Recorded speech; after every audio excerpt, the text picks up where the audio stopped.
Am I back?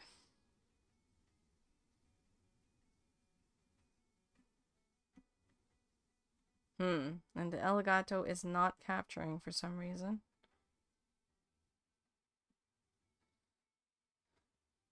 Hey, Looney! So, my computer just blue screened. And as you know, I was not doing anything on the computer directly because I was reading the game. I have no idea what happened there. But it's a little worrying that the Elgato is not capturing. 1 second.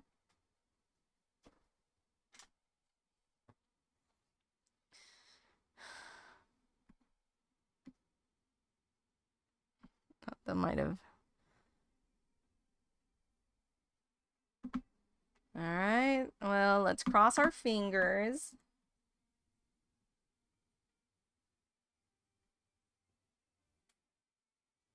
I guess it might have been the Elgato that crashed. Because, that was weird.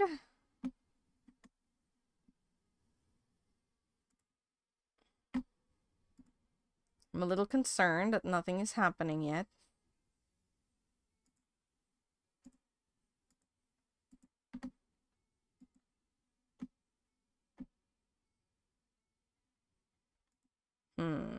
If I...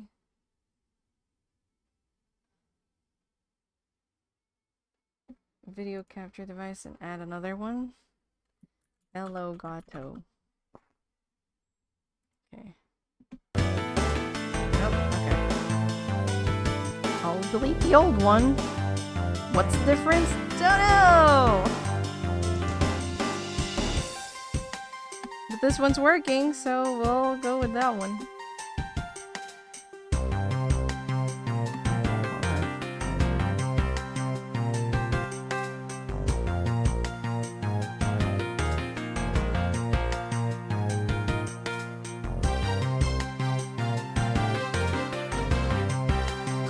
What is going on?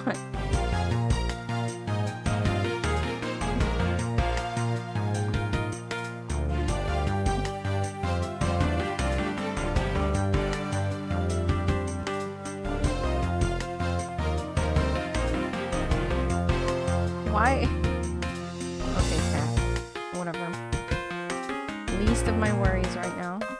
Let me just get the captions going.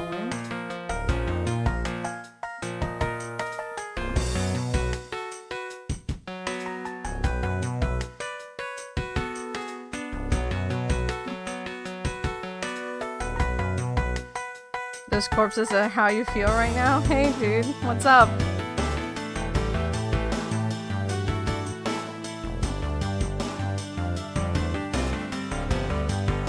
But see, look, it's okay. There's Bongo Cat. Bongo. You guys see him? It's on the. It's above the chat. I got this Bongo Cat.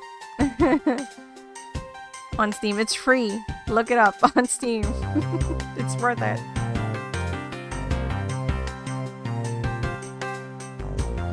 Okay, testing. What's going on? Okay. Captions are working. Everything seems to be going okay. Dude, I freaking...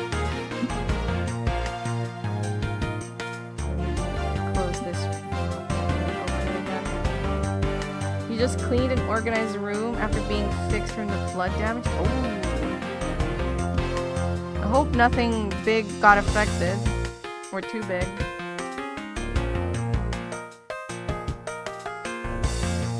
That's a lot of cleaning. Congratulations on finally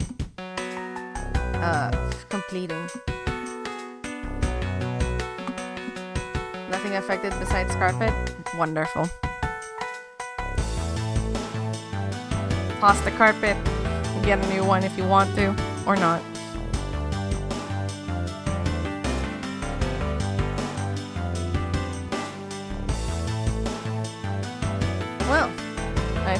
now good? Hold on. The Elgato is a little loud.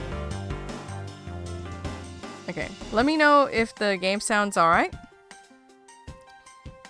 If it does, well... If it doesn't, then I shall remedy. That's just what got fixed. Ah. We had to cut a wall to fix a pipe.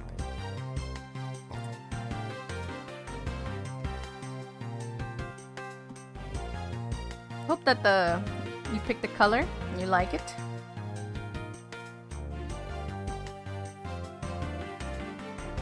Is that what happened? Like, a pipe broke? You got flooded because of the pipe? Looks like Mr. Faraday fell on top of Mr. Rel. Ah, glad that's all sorted then. And I'm glad that nothing big got, like, damaged. Just the carpet. That's the best outcome, one would say. At first glance, it seems that they must have killed each other. However, using logic, the only logical conclusion is... Aha! What is that outburst for? My detective's instinct just hit me real hard. It was Mr. Rel that fell first, see? I don't need a detective's instinct for that. It's common sense. But I suppose we won't know much more than that until after I examine the bodies. On Preston, still I've inspected every suspicious-looking nook and cranny. I've learned that they don't do this anymore, like this body shape thing, because it looks like they used like a ribbon here maybe, but like that can contaminate a crime scene, so they've stopped doing things like this. Why are there plastic bags scattered all around? Those bags are for keeping evidence safe, pal. I know that much, detective. You sure are good at this stuff, aren't you, pal? Oh, what's that thing again? It's the same dialogue.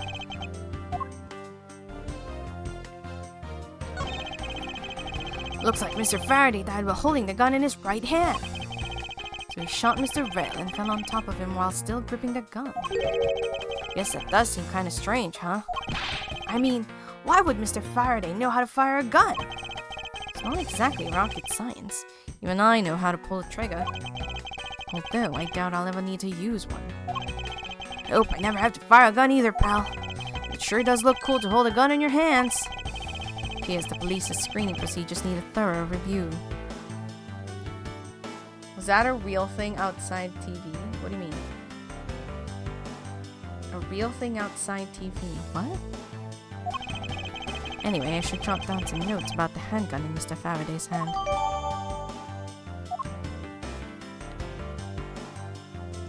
The lines are on the body? Oh. No, it was Wired. I've been recently watching a lot of Wired's, insert topic here support.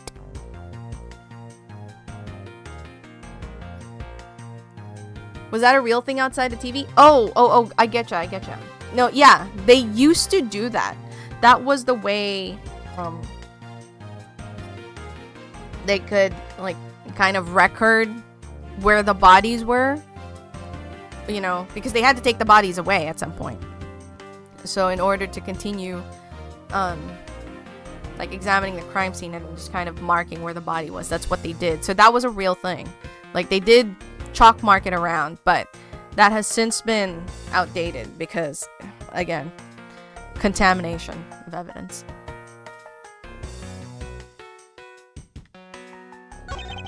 His hand is all black down here. Oh, sorry, that was come true. His hand is all black down here, see? I wonder what it could be. If you look closely, this blotching pattern resembles an ink stain. An ink stain? Yes, I usually get ink on my own hand when I use my feather pen. A feather pen? I've never seen one before. Sure you aren't just making it up, pal? So this might say that maybe Faraday is left-handed? So it wouldn't make sense for him to have the gun on his right. Mr. Faraday, how ironic it is for him to lose his life in a courthouse. Yeah, why did it have to be like this? I don't know what to say. Can't believe this happened while I was on watch, pal.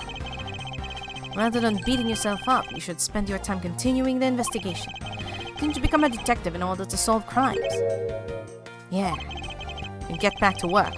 Find out the cause of this murder. Find out the cause of this murder. Right, I'm on it, pal.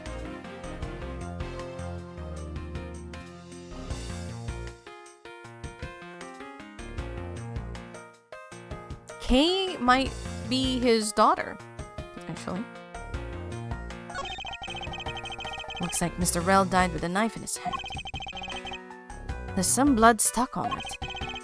Then he must have used it as a weapon. Yup, no doubt about it. Was Mr. Faraday carrying this on his personage? Did he bring this as a piece of evidence for the trial? Or did he bring it with a very different intention in mind? I should jot down some notes about it.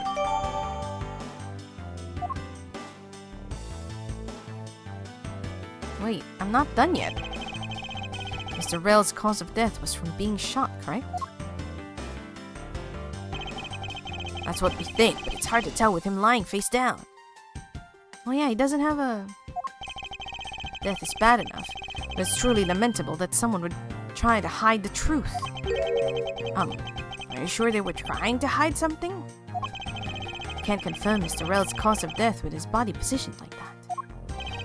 Detective Bad, I'd like to examine the bodies in further detail if possible. What's this? You're not able to form a theory with them just the way they are? I believe an examination of the bodies is vital to finding the perfect evidence, don't you?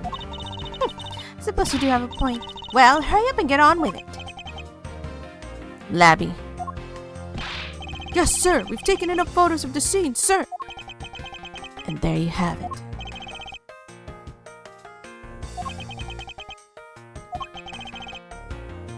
Do you not approve? Of course not. What? Investigation of a crime scene is a work of a detective, so don't touch a thing.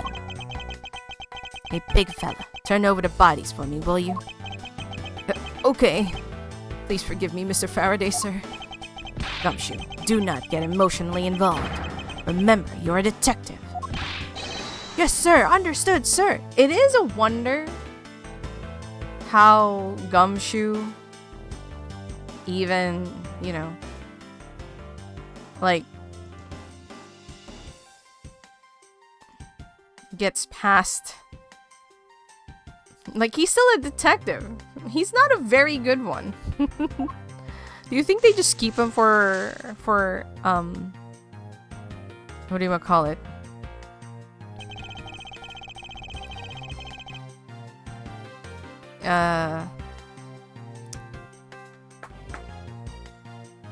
What's the word I'm looking for? Not comedic effect, but just like morale.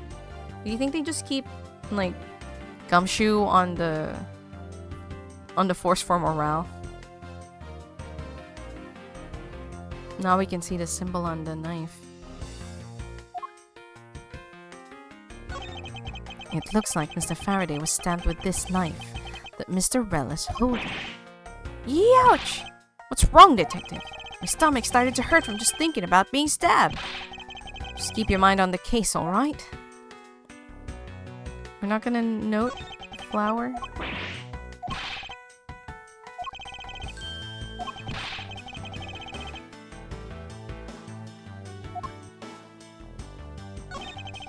A shot in the chest. Takes some guts to fire a gun in a courthouse. I mean, I've been a detective for a whole week and I still haven't fired a single round yet. There aren't any burn marks on his clothes. That must mean... Wait, burn marks? A round grows very hot as it's discharged from a firearm. Therefore, burn marks are usually left when a shot is fired from point-blank range. Ergo, Mr. Rell must have been shot from at least a yard or two away. Sure do know a bunch of neat stuff for your age, pal. Apparently, this detective has much common knowledge as your everyday marsupial. There's nothing unusual about this area. Wait. First he killed a Gaddafi, an embassy staff member. Then he was murdered himself. This guy wasn't exactly an angel, you know. Oh, what makes you say that? Well, he's been hauled up to the precinct several times for theft and assault, pal. So yeah, he's definitely the type to have committed a murder or two. Well, he did admit to killing Mr. Dead? I can't read this as dead.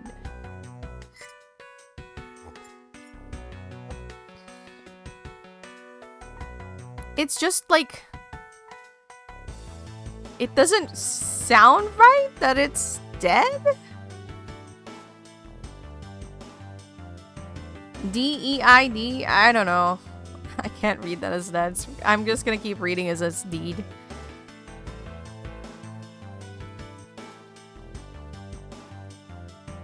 Mr. Deed Man. Hey, good point, pal.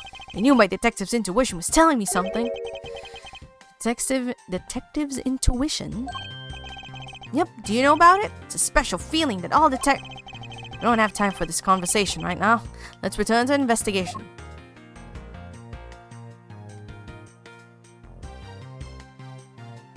Okay, we've already investigated that. Okay, your turn. Oh, we've already...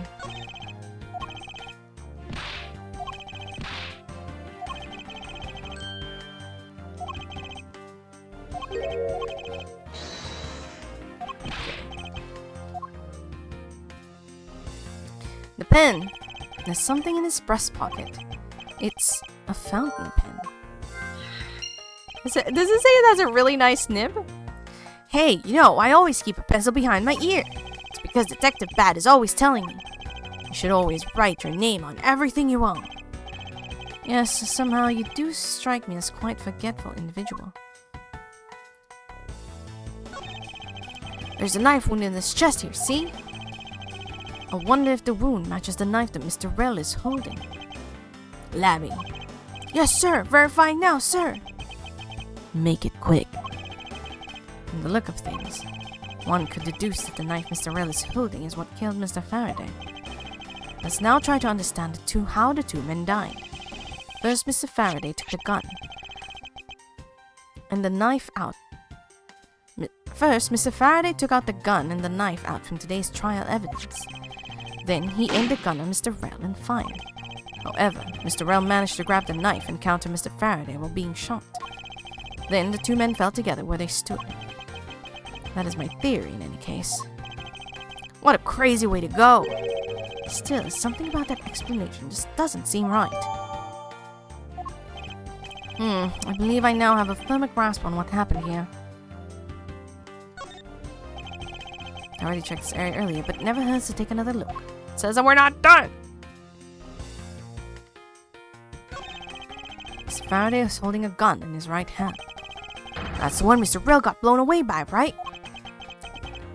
Labby, your answer? Yes, sir! We found that the ballistic markings do match that gun! Oh, ballistic markings are the figurative fingerprints that a gun leaves on a bullet when fired. Every gun leaves its own unique ballistic markings. Therefore, by looking at the markings on a bullet, you can tell which gun it came from. Yeah, that's it. Of course, I already know all about that, pal. Maybe you'd be better off going back to the academy. Yeah, come on, sir. Cut me some slack, will ya? How did Gumshoe... So the bullet that was fired from this gun is what felled Mr. Rell. Still don't quite believe it. You know, next thing you know, we're gonna... Let's do some logic. Yeah, we have enough. No human can climb through. Neat and tidy table. Fountain pen in Mr. Faraday's pocket has an especially nice nib. Plastic bags, ink stain. Okay, let's do ink stain and fountain pen. That should connect nicely. That splotch on Mr. Faraday's hand. I wonder if it might be the ink from his fountain pen. Oh, let's ask the lab guy. Detective Gumshoe, I confirmed that the substance on Mr. Faraday's hand is the ink from his fountain pen. See, good work. I've always wanted to say that, even if it's just one time in my life. Mr. Faraday wrote with his fountain pen in his left hand. I think it's fair to assume he was left-handed. It appears that Mr. Faraday's pen is very important to our case as well. Okay, if you say so, pal.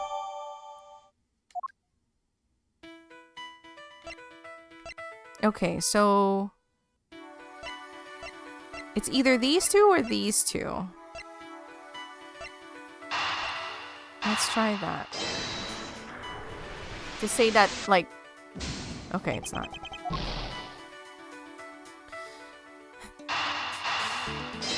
It's gotta be these. There is a very tidy pile of plastic bags on the table. And yet, a portion of them wound up scattered on the floor as well. It's not likely that the ones on the floor were knocked over during a struggle. In which case, might there not be another explanation as to how they got there? Another reason? I believe it's possible that the blood on the outside of the bag is related somehow. Someone used that, as a holder of sorts. Please set the blood away from me, pal. Detective Gumshoe, whose blood is on this bag? Hold on, let me ask the lab guy. Alright, please hurry. Wait till you get a load of this, pal. It's Mr. Faraday's. Oh, and the technician said he didn't find anything else in or in the bag either. Would appear that this bag is a very important piece of evidence. Okay, if you say so, I leave it in your hands, pal.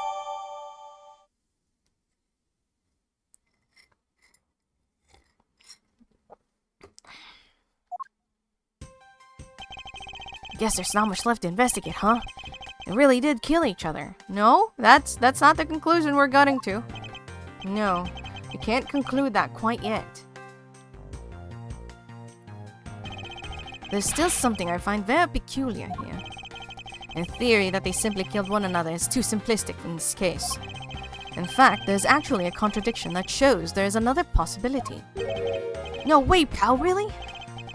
I suppose I will just have to show you the contradiction in this crime scene. Oh, Crescent. Okay, I have to show the gun.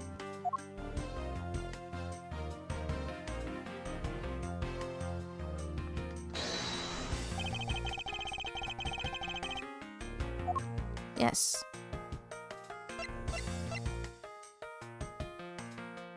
Eureka! Now we come face to face with the contradiction I spoke of, and it is this. Mr. Faraday used his left hand to write with his fountain pen. Ergo, he is left-handed. And yet the handgun is in his right hand. Don't you find it odd that the left-handed Mr. Faraday would hold a gun in his right hand? That, ladies and gentlemen, is the great contradiction haunting this crime scene. Hey, you're right, pal. That does seem kind of strange. But how could something like that happen? The facts add up to one conclusion and one alone. Someone else put the gun in Mr. Faraday's hand after he died. Someone else? Plastic bags scattered on the floor and a gun in the wrong hand. I sense the presence of a shadowy figure behind this case. A person of vile intent who is serious about keeping the truth from us.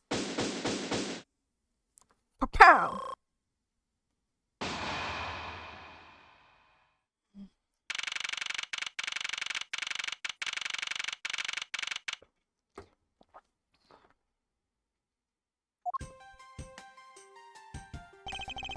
Here's the autopsy report. It's probable that Mr. Bell survived for a short time after he was shot. However, Mr. Faraday died instantaneously from his stabbing. Interesting.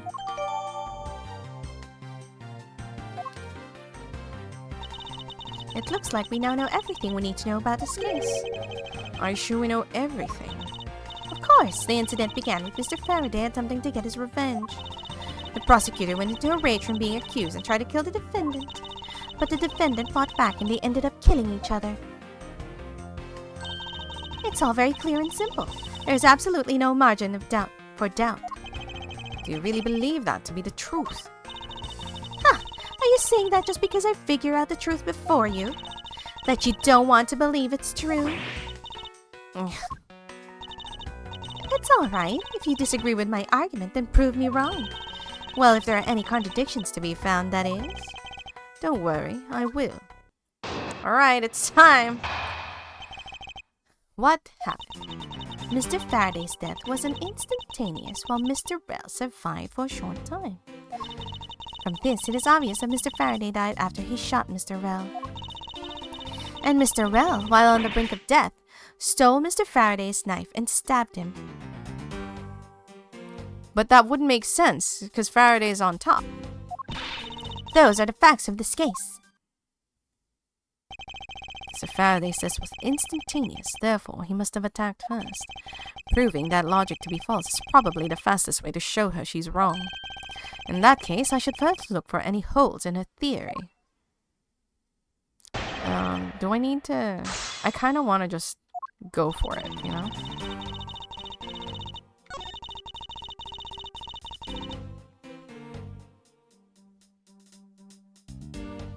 Yeah, I have to press. We have to press. Hold it! Do you truly believe that Mr. Faraday died instantaneously? I have the murder report right here. Mr. Faraday died instantaneously of shock due to being stabbed in the chest. There, you see? It's been documented, clear as day. Alright. Hold it! Mr. Faraday shot Mr. Rell before he died. Do you have any basis for that statement? Your foolishness has no end, does it? Now, I hate to repeat myself, however, Mr. Faraday died instantaneous. That's all the basis I need. Alright, so if Mr. Faraday died instantaneously, then he must have attacked Mr. Rell before being stabbed. You're finally beginning to catch on, I see.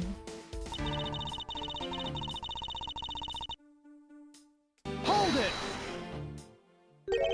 So you believe that the dying Mr. Rell stole the knife from Mr. Faraday? Mr. Rell became desperate as he did not want to die.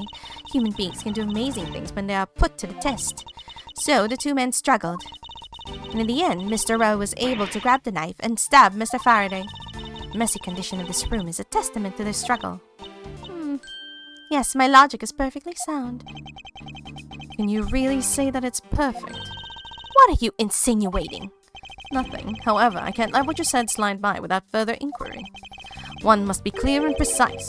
So if you could append that statement to your testimony. Fine. Okay. They couldn't have struggled.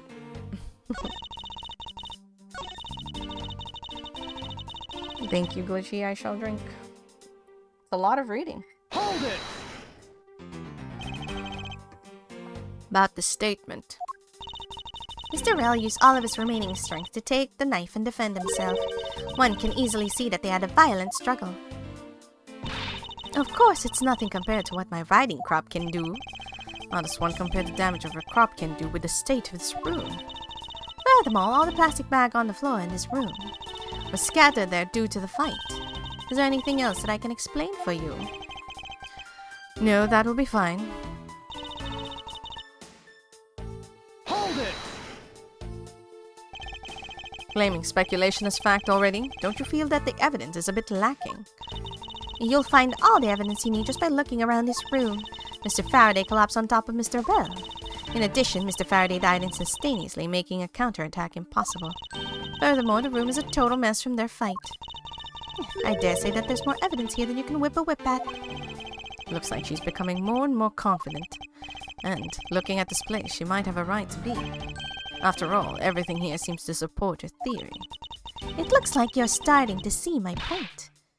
I've good as won a little competition. There's something strange about Francisca's theory. I should compare her claim with the data I've gathered thus far. Just know there's a contradiction in there somewhere. Yep, it's the...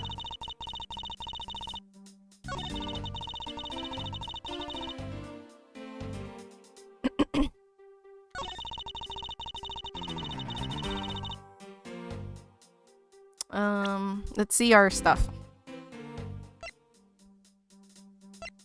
Evidence.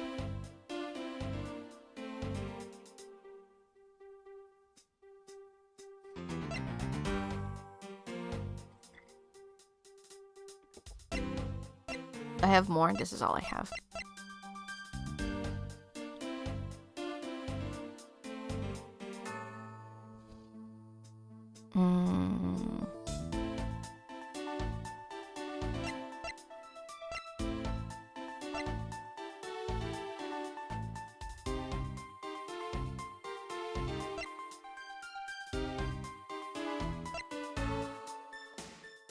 They struggled, but there wasn't a sign of a struggle.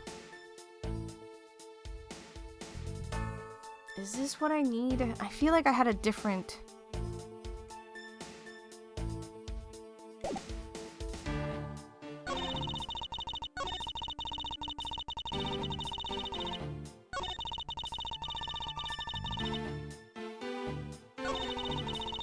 It's probably it. So let's present that. Objection! Oh, that's the one. You could tell because the music stopped. The two men were fighting. The struggle would have surely caused quite a bit of noise. However, Detective Gumshoe testified that he heard absolutely nothing. You place too much faith in that detective's testimony, you know.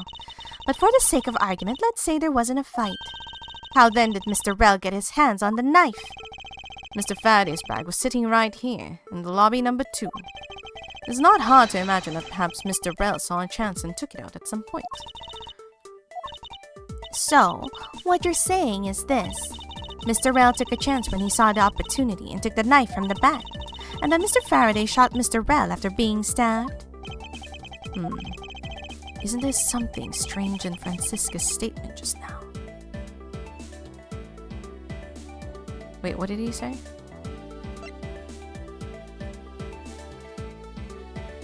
Hold on. What did he say?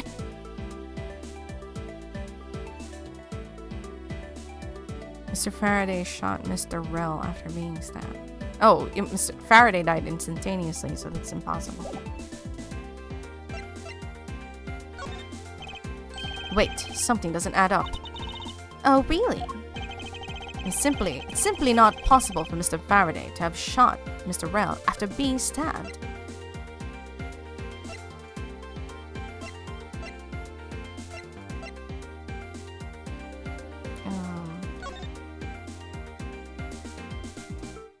Immediately after a gunshot was heard, Faraday died of knife stab to the chest, and shock from the stabbing caused instantaneous death. Died of a bullet wound to the chest, no gunpowder burn, suggesting he was shot from a few yards away. It's possible he was alive for a little while after being shot. Okay. Yeah, this is the one. Take that! According to the coroner's report, Mr. Faraday died instantaneously, meaning that he died immediately upon being stabbed by the knife. Ergo, he could not possibly have fired the gun after that. Oh, you got me. But of course. Well then, if the report is correct, then there's only one correct explanation. If we suppose that Mr. Rell attacked first, then Mr. Faraday, who died instantaneously, then Mr. Faraday, who died instantaneously, would have been unable to kill Mr. Rell. Therefore, Mr. Rell must have stabbed Mr. Faraday after he was shot. Then they both died. That is the only explanation that makes logical sense. Negating your opponent's ideas in order to prove your own theory. I see you've been studying, Francisca. I just wanted to explain it to you as simply as possible. Before you foolishly propose a foolish theory that only a foolish fool like you could. How naive of you to believe that only your opinions are valid, and still expect to discover the truth that the crime scene offers you. Francisca, you've still got a ways to go. What are you talking about? Are you saying there's a flaw in my logic? Mr. Faraday died instantly. And the fact that he did is what gives rise to the contradiction in this scene. The contradiction here in this crime scene is the order the bodies fell. Let me get this straight. What you are arguing is this. Mr. Faraday took the gun from his evidence bag and shot Mr. Rell. Then, the wounded Mr. Rell found an opportunity to take the knife and strike back. Upon being stabbed, Mr. Faraday died on the spot, and Mr. Rel died thereafter. That's the case, then how do you explain this? Take a good look at the order in which their bodies are piled. No! Mr. Faraday's body is lying on top of Mr. Rel's. Therefore, Mr. Rel must have died before Mr. Faraday. Impossible! Yes, I agree that it seems strange no matter what angle you approach it from. Which means that the real mystery behind this crime scene... No, not so fast, Miles Edgeworth. What now? I simply think that you ought to think a bit more outside the box, and that it's even clearer now that the incident started with Mr. Faraday's murderous intent. She sure bounced back quickly. An explanation wouldn't be enough this time. It's going to take some very decisive evidence to prove her wrong. Here we go again. It was just chance that Mr. Faraday's body fell on top of Mr. Rel's. 2 bodies fell into a pile, which indicates that they attacked each other at the same time. Really doesn't matter in the slightest that they fell in the opposite order.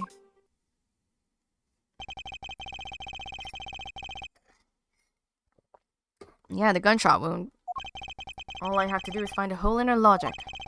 Once I do, I can then present her with the evidence that proves the contradiction. Okay, gotta press. Press, press. Hold it! Objection! Pressing someone's testimony in order to gain some time to think. You're a real one-trick pony, aren't you? It's too bad your own trick only works on fools. That wasn't my intent. Simply wish for more details as to how Mr. Faraday and the top of Mr. Rel. Someone's impatient. I was just about to explain everything to you. So do you think you can hold on for a minute? Ugh. Francisca, I'll make you a deal. I'll hold on if you hold on to that whip of yours. Oh, I'll hold on to it, alright, as I whip you. Ugh. Well, now that you've quieted down a bit, I'd like to continue if you don't mind.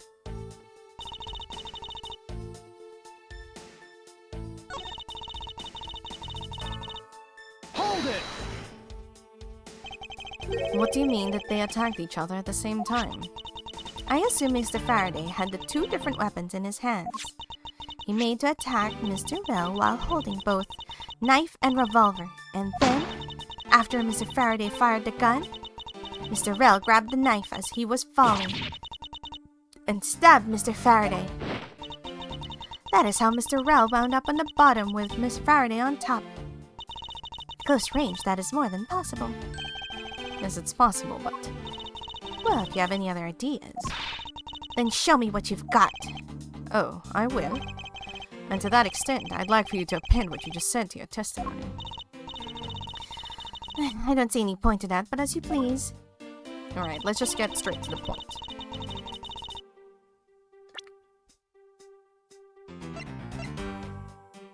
Objection! So you believe they killed each other at close range? Sorry, but that's impossible.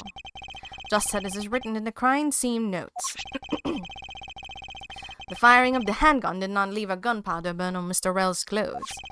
Therefore, Mr. Rel and the gun must have been separated by a distance of at least 2 or 3 yards. Ah! Yes, this is by far the biggest contradiction.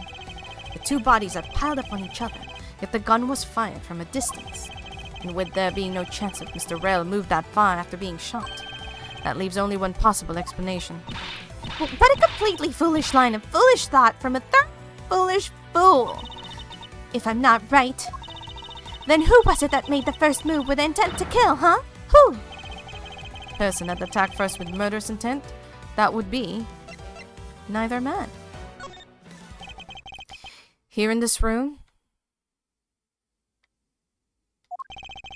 contradictions appear no matter which man we claim attacked first. Thus, there can only be one explanation. There was a third person here. It was that third person who killed both Mr. Faraday and Mr. Rel, and set their bodies up to make it look like a double murder. And that third person is the real culprit. Miles Edgeworth, There's just one thing you're missing. Evidence, correct? Exactly. Everything you've said up until now is nothing but a story played out in your head. However, this is where the real test begins. Can you prove that there was a third person involved in this crime? Of course. If the third person was truly here, that fact would resolve the glaring contradiction. The proof that this has all been set up, made to look like they killed each other. I'll present it, and lay bare the final piece of the puzzle that's not yet in place. What is the piece of evidence that proves that there's a third person involved? Wait. Sorry. Badge is designed to reflect the relentlessness and discipline of law enforcement. It comes from the authority vested in as a strict protectors of the law and executors of sentences, much like harsh winter frosts and blazing summer days. To wear it is to identify oneself as a prosecutor. But my mentor has taught me that it's more fashionable to keep it in my pocket. Oh, I didn't know that. Oh, there's the... Each prosecutor's badge is engraved with the number of its owner on the back. I see. Numbers, as if we're not human on the inside, like everyone else.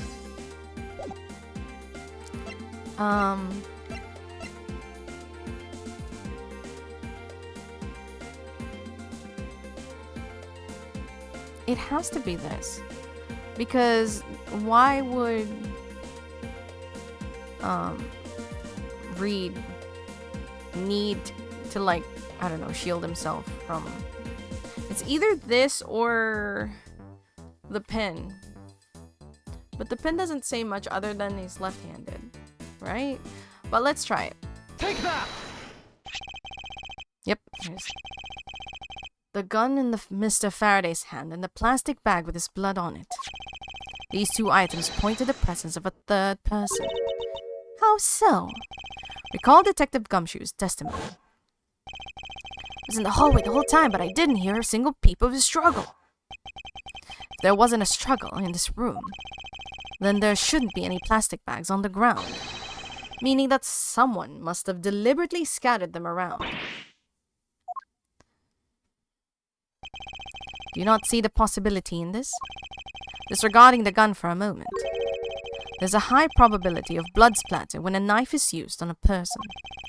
If the culprit held the knife with a plastic bag around it, they could use the bag to catch any blood splatter from when they withdrew the knife. Then, by spreading a few more plastic bags around, mixing the bloody bag one with them, and arranging the room to make it look like there was a struggle between the two, they were able to conceal their presence.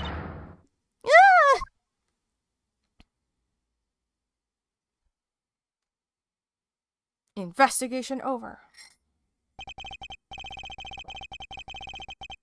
Looks like we've still got a long way to go in this investigation.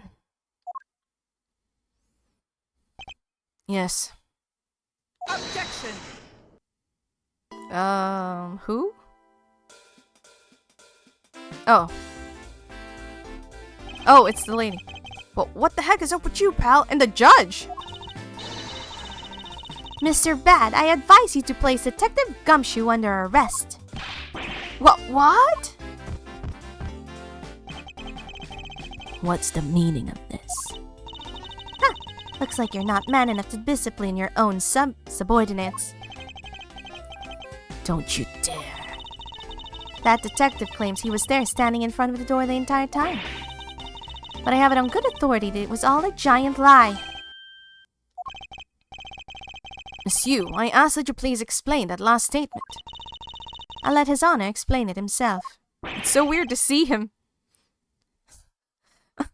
like standing around. I thought the robe went all the way down to their feet, but I guess not. I saw it with my own eyes, I tell you. During the recess, there was a period of time when there was no one in the hallway. What? See, Mr. Bad? So I ask, why would a detective who was supposedly doing his job the whole time want to fabricate such a lie? Gumshoe, did you kill Faraday? No! Of course not, sir. It would appear that the one who set this whole crime up is that detective, which basically renders his testimony a complete lie and wholly invalid. It looks like your perfect logic has just come tumbling down, Miles.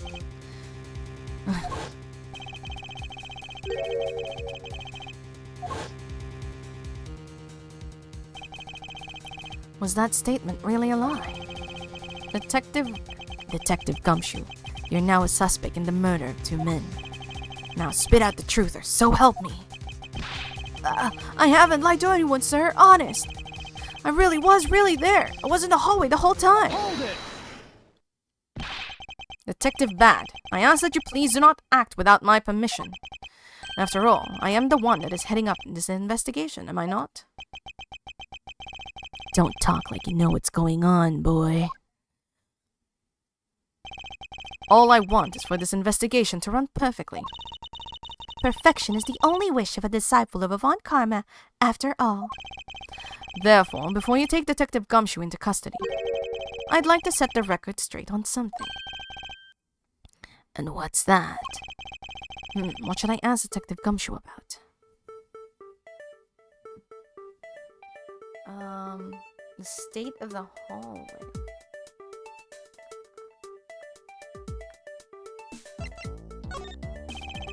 Detective Gumshoe, I take it that no one else was in the hallway at any time, correct?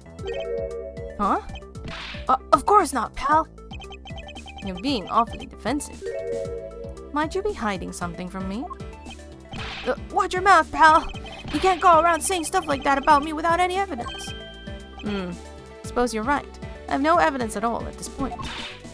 Miles Edgeworth, how can you be losing a battle of wits with this detective? You're a disgrace! Oh, Jesus. Maybe I should ask about something else. Well, I'm so annoyed. Like the Swiss roll thing. Detective Gumshoe, why were you missing from the hallway for a span of time? Look, pal, like I said, I was there the whole time, okay? But there's a testimony against you that... Miles Edgeworth, why are you wasting your time with a completely useless question? Only logical reason as to why he was absent is that he was busy committing the crime. Anyone who says otherwise is a fool.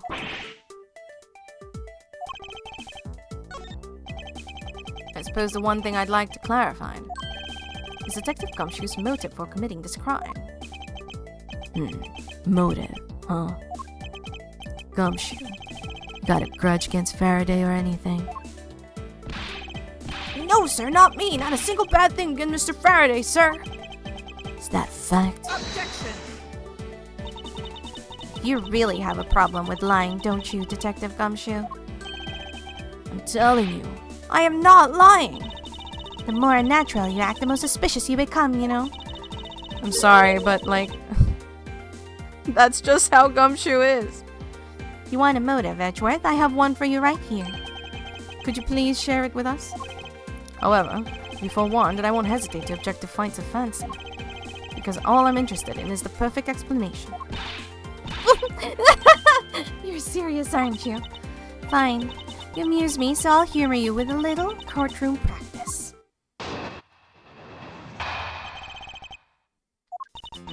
It was about a week ago. I saw the detective get chewed out by a livid Faraday in front of the precinct. He stood there super pale and Mr. Faraday yelled, "That's a salary cut for you, you nitwit." A brand new detective suddenly getting his salary cut. That's the reason enough for a grudge? Well, how's that for the perfect explanation? You totally misunderstand me, pal. No matter how mad I get, I could never hold a grudge. Quiet. You can't trust anything you say. Sir. There's nothing wrong with the motive she proposed, per se. But there are some gaps in her logic that need to be filled in. Misuse perfect explanation may not be so perfect at all.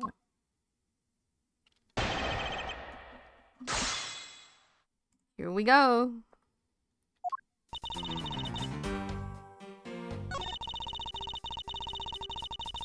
Hold it!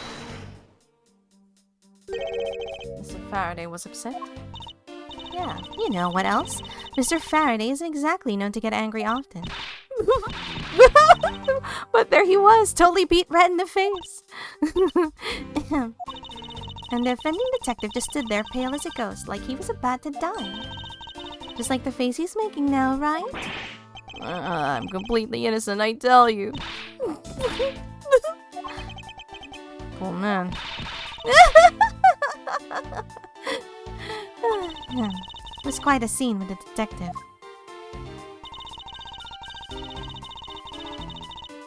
Hold it! You just stood there watching this unfold in front of you. Yeah, I have to say it was really enjoyable too. But that's why when I saw Detective Gumshoe earlier, I knew to steer clear of him. No way. I thought it was because I had something stuck on my face. But you do! Huh? What have I got stuck on my face? Let's start with your eyes, nose, mouth. Oh, and those ridiculous eyebrows. Huh? Oh man, messing with your head is just too much fun. Monsieur, if you don't mind, I'd like to return to your testimony now. Sure, why not?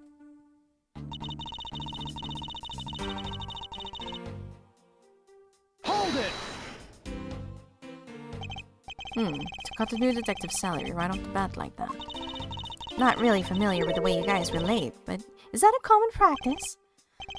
Speaking of cutting my salary, didn't you threaten to do that to me earlier too? I suppose I did. It's only natural to cut a worthless detective's salary down to their actual worth. My father can even fire anyone, new or old, with a snap of his fingers. You think maybe that's reason enough for detectives to hate you people? Well, I guess they really shouldn't cut people's pay. Detective Bad, don't tell me Mr. Von Karma cut your salary earlier. Hold it! I'm calling your explanation perfect. Is it not to your liking? Unfortunately for you, it's just not up to my standards. Oh, is there something you want me to clarify in that case? What should I do? Should I raise an objection? Alright, if you could clear this one thing up for me.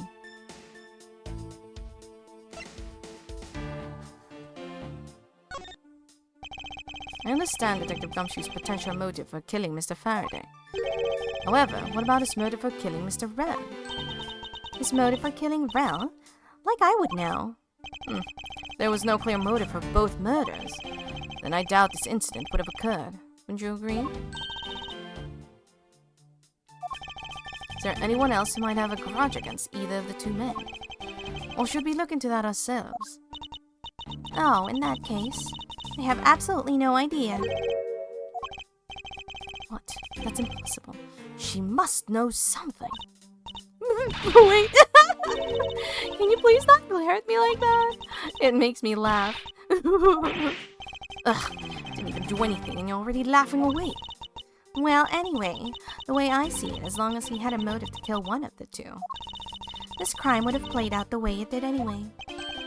Oh, would you care to explain your logic? And this time, please try to provide truly perfect explanation.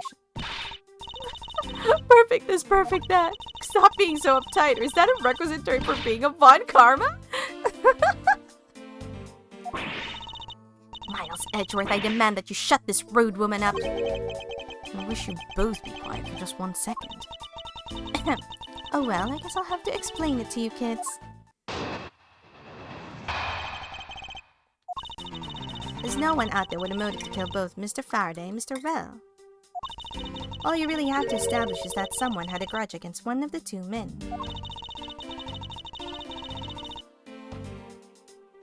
Mr. Rel, who happened to be there, became a witness to Mr. Faraday's murder. Therefore, he was killed out of necessity, and was set up to look like they killed each other. I wonder if that's really true. Is there no one out there with a grudge against both men? Should take another hard look at the evidence for this morning's case. The second KG-8 incident, as people are calling it, involving an embassy staff member, and the two men who both wound up as suspects in the case. Is there someone else I'm overlooking who is somehow related to them? Yeah, it's that guy.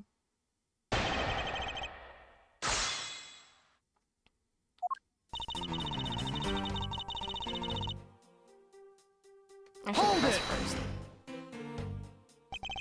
So there's no one else who might have a grudge against both Mr. Faraday and Mr. Rel.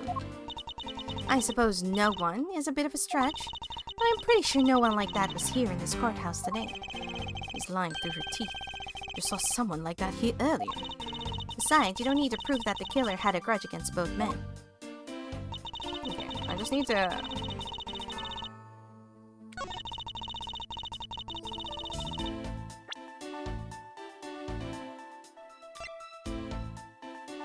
Objection!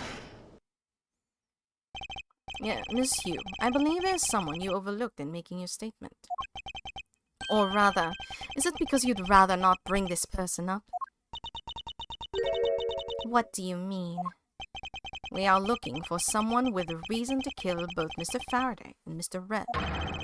I can think of at least one person that fits the bill. He was suspect in the original KG-8 incident, and a member of the Kudopian embassy staff, Mr. Manny Cochin.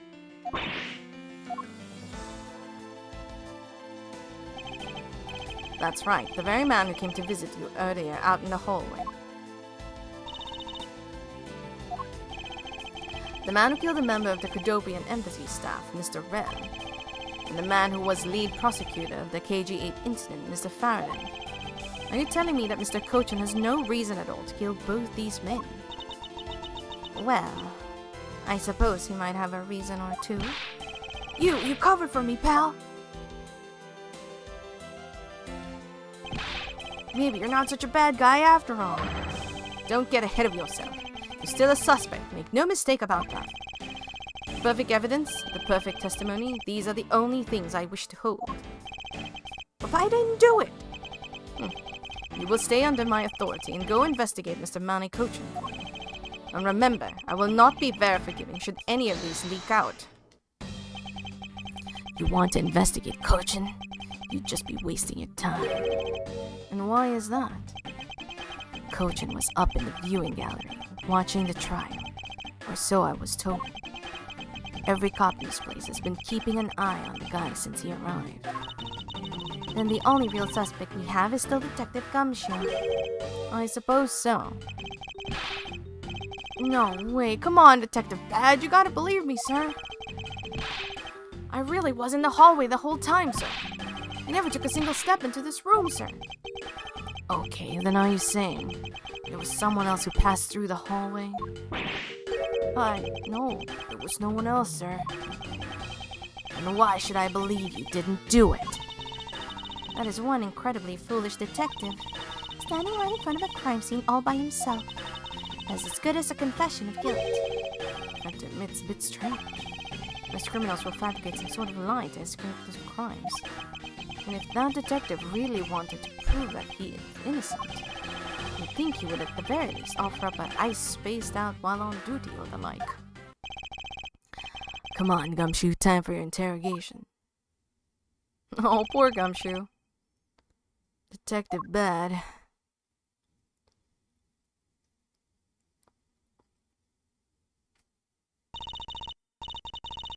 Miles Edgeworth, I will go ahead and report this to Papa. That, as they say, is that. Right, everyone? Ho, ho, ho. Well, I suppose we should both be getting back to our real jobs now, huh? Before we do, Monsieur, there's something I'd like to speak with you about. What is it?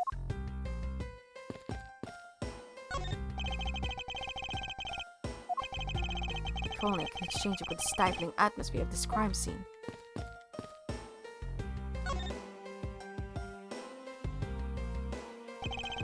The television has been left on to preserve the crime scene, of course. It will stay on until the police are finished with their investigation. Do they think nothing of saving electricity? How bothersome. It's not even on!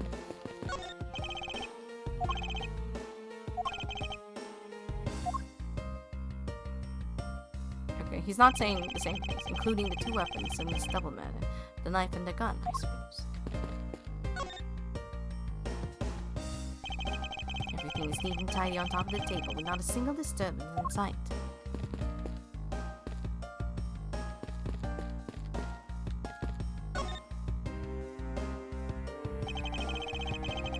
to have set these two men up and make it look like they killed each other. If there's one thing I cannot forgive, it's the desecration of the dead. Hey, wait, Edgeworth? Where are you off to? Aren't you the one who wanted to talk? Oh yes, sorry about that. I was trying to check the plant. God damn it. So, what did you want to ask me about?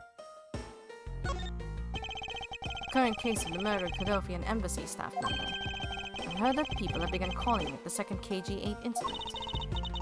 Only among you law enforcement types. And what about it? I'd like for you to tell me everything you know about the original KG-8 incident. I'm afraid I can't help you. I don't know anything beyond what was reported in the papers. No, I believe you know much more, since you are directly tied to the KG-8 incident. I'd appreciate if you stop with the false accusations. Baseless outbursts are useless both inside and outside of the courtroom, don't you know? I do, but I also know that I do have a leg to stand on here. Yes, we'll find out her relation with CC. I think you could stop making that ultra serious face in front of me. You could please stop laughing for just 1 second. I'm not going to make any headway like this. I'm just going to have to show her exactly how related to the KG-8 incident she is.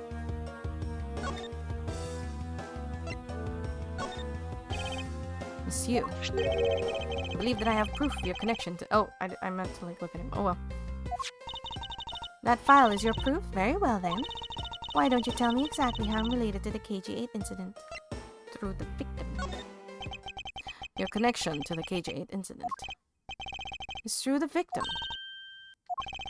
The victim's name is CCU. You will note that she has the same last name as you.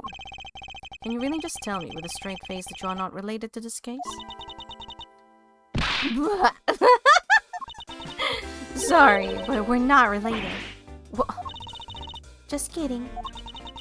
You asked that question with such a serious look in your face that I couldn't help it. Monsieur, I ask that you please tell me the truth. Alright, I'll tell you everything I know. As you guessed, the one who reported the smuggling activities of the Amano group was my sister, CCU. As I thought. And she was killed right before she was testify at the impending trial by Manny Cochin. But because he was tried once and was acquitted, he gets to live out the rest of his cushy life completely carefree. All because of a lack of evidence. No, I heard that the evidence to convict him did exist. What? I heard it from Mr. Faraday himself after Mr. Cochin trials was over. Apparently, a man in black made off with the most important piece of evidence. Then the evidence had been tampered with. Isn't it just like a criminal to do something like that? The smuggling ring being run out of the Amano group by one of its secretaries. They bailed Mr. Cochin out. Turns out, they were in league with each other all along. How big was that smuggling ring? Was it a large operation? I don't really know, which is why I wanted to become the lead defense on this case with that people are calling the second KG-8 incident. But I haven't learned anything new at all. I was probably expecting too much, I know. You mean you think this case has nothing to do with the smuggling ring? I don't know what to think. Why did Mr. Cochin want to meet with you earlier? Actually, he came to watch the trial. Apparently, he only found out that I was a defense lawyer in this case after he'd arrived. He figured he should say hi, and one other thing. Looks like you couldn't resolve anything this time either. Too bad. What's that supposed to mean? Oh boy, stop it with the scary face already. I'm fine, really. I gave him a good slap across the face. The way she talks about slapping him as she laughs is kind of creepy. But it's just as Mr. Bad said. He's not related to the double murder. I asked around and people in the gallery claimed that he was in the seat the entire time. Talk about cruel fate. Well, this is about all I know. Sorry. Guess I wasn't much help, huh? It's not true. I'm sorry I made you recall such a painful time in your life. You're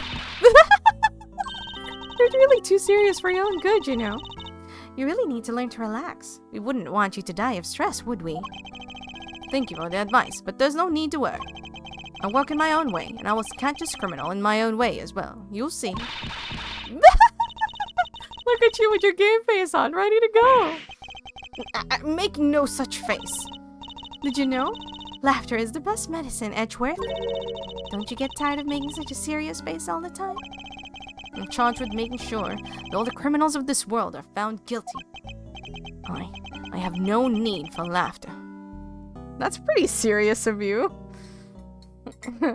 I hope everyone here realizes that laughter is good for you.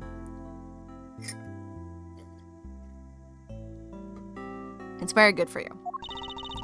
There you go, making that face again. Oh well. I've got to get going. I still have a few loose ends I need to tie up.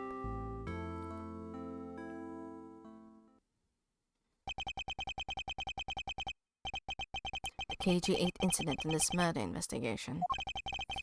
It is my belief that these two cases are related to each other somehow. Plus, that Detective Gumshoe. It's obvious he's lying, even though the lie is hurting his chances. Clearly, this case is far from over. But whether or not that detective is the murderer can only be determined once I've completed my perfect investigation. Mr. Von Karma, I swear to uphold your honorable name, or my name isn't Miles Edgeworth. Oh!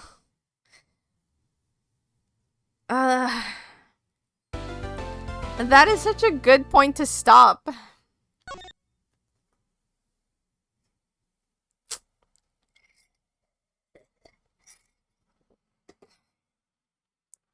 But there's still like an hour.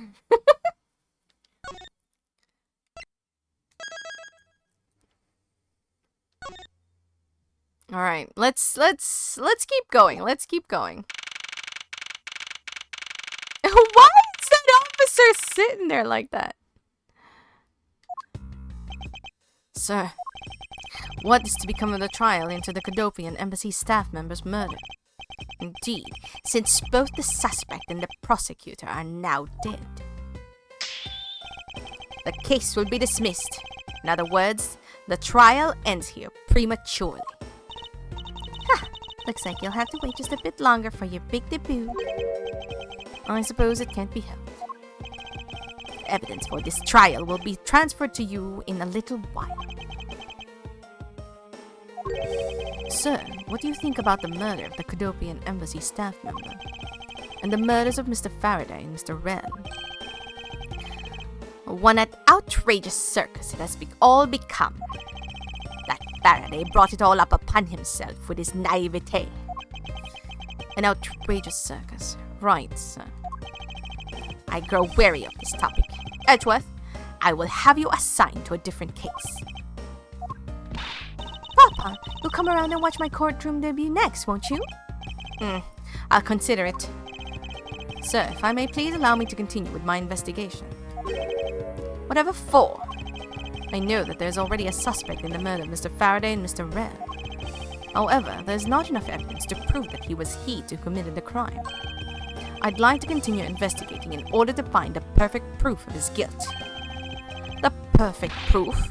Don't make me laugh. A worthless person like you has no right to claim such a thing as perfection. Papa? Who do you think is the real culprit behind these murders? Miles and I were competing to see who can find a real killer first. Plus, being able to investigate a real crime scene is a really rare opportunity. Would give us some real-life experience, wouldn't you agree? You want to investigate this case that much, then do as you wish. Then you're allowing us to continue. In court, your top priority is to win, and a solid investigation is one of the keys to winning. We have to make sure you become recognized as a first-rate prosecutor, don't we? It wouldn't be very interesting otherwise. I'm returning home now. Edgeworth, Francisca, see to it that I am not disturbed save for the results of your competition. Yes, sir. Of course, Papa. Francisca, thank you. What are you thanking me for? There you go. Now we see more of that, like, kind of care. Your logic earlier was built on that scruffy detective's lie. That means that the competition is still on. Yes, just as you wish. I couldn't let you get off so easily. Now then, let's see how well you fare on the investigation from here, Miles Edgeworth.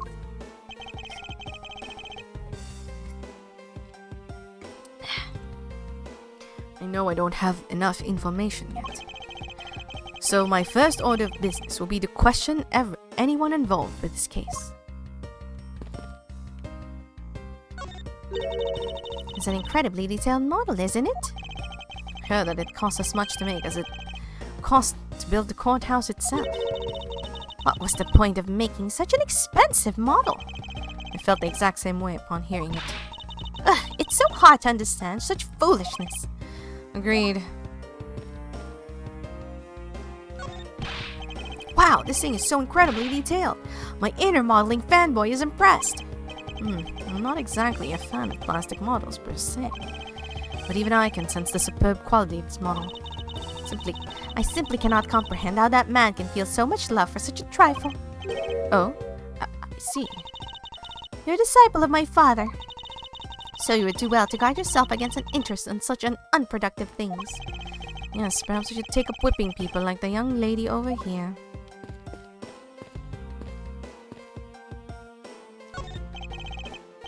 It's a bookshelf. What's this? Judge's Trial Exchange Log. Appears to be a journal where the various judges share their thoughts and ideas. The real daily lives of judges are laid out here on these pages. There's nothing about the court in here. It's just page after page of unrelated drivel. Judging by the content, they are very enthusiastic about the courthouse daily menu, and it would appear that fried oysters are a favorite. I have no use for such foolishly foolish words from that foolishly foolish crowd. Someone please assure me that this is not the true state of this country's judiciary. It wasn't me, I tell you. I didn't do anything wrong. Yes, I understand, so let's just calm down, okay, buddy? I doubt I'll get anything useful from the detective while he is this agitated. Okay. Oh, I could go in? We'll look at that later then. I didn't know that. That's a first. Sir, nothing to report, sir. Is there no one who will make this man take responsibility for his actions on the job? Looks like we have no choice but to report this to Papa. Then this guard can have fun walking nightmare after being awakened from his dream. Actually, let's not. I kind of feel sorry for him now. What's the matter, officer? I've been standing here for forever, sir, and I really need to go to the bathroom. Why don't you just make a quick trip? The nearest one isn't that far, is it? No, it's a short way down the hall beyond his doors, but I don't want to be blamed for anything that might happen while I'm gone. So I'm gonna hold it. Perhaps Detective Gumshoe can be a positive influence on the force after all. Air is restricted to authorized personnel only, sir. I'm not authorized personnel, then what, may I ask? Do you think I am? The younger sibling of a dysfunctional relationship? I'm not the younger one. He is. Now get that straight in your head. I believe there's a more objectionable part you should be upset over, Francisca.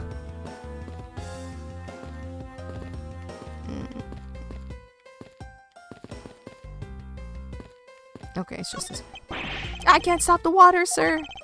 Seems that the man who was here earlier broke it by drinking from it too much. A bunch of fools who pretend not to see the foolishly foolish actions of a foolish fool. Well, then why don't you lend the officer a hand? As if I should have anything to do with this. Besides, that water-drinking fool's mouth is the thing that the officer should be covering. Let's give the officer a description of the water guzzler later. She seems to have quite the grudge. It sounds to me like someone wanted a drink. Okay.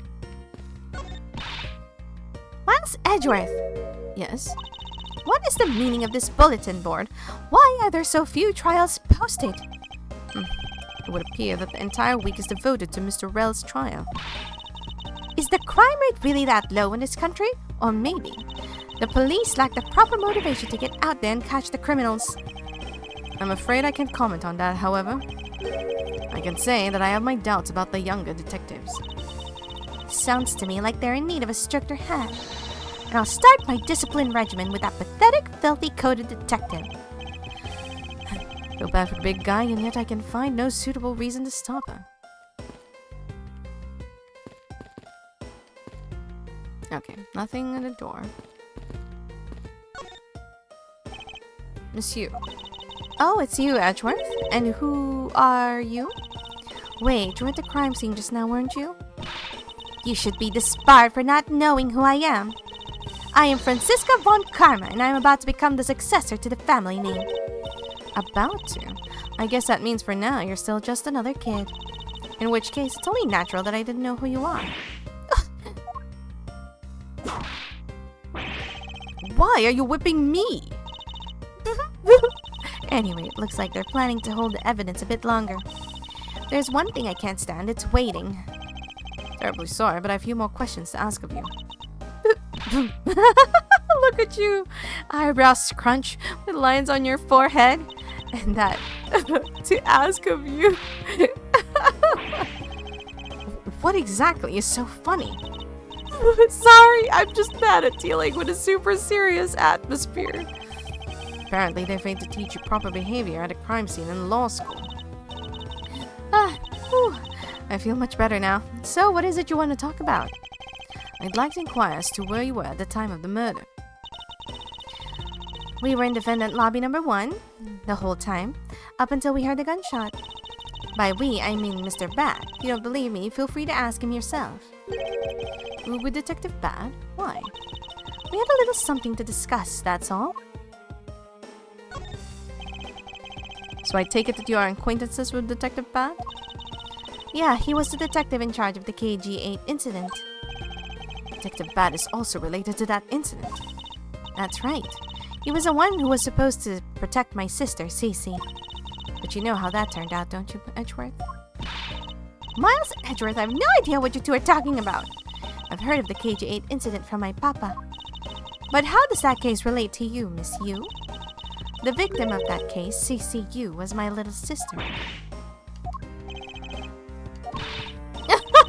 You're making that super serious face again. I'm fine, really. I just make it a point to rub some more salt in his wounded pride every time I see him. The way she talks about doing that as she laughs in a way is kind of creepy. Oh, speaking of Mr. Bad, he and Mr. Faraday, I'd say they met up just about every single time the Yataragasu made a move. It's practically given that the two would meet up at every one of the crime scenes. I see. He did mention that he is in charge of the Yataragasu investigation earlier. Maybe I should ask her what she knows about the Yataragasu in more detail. Alright.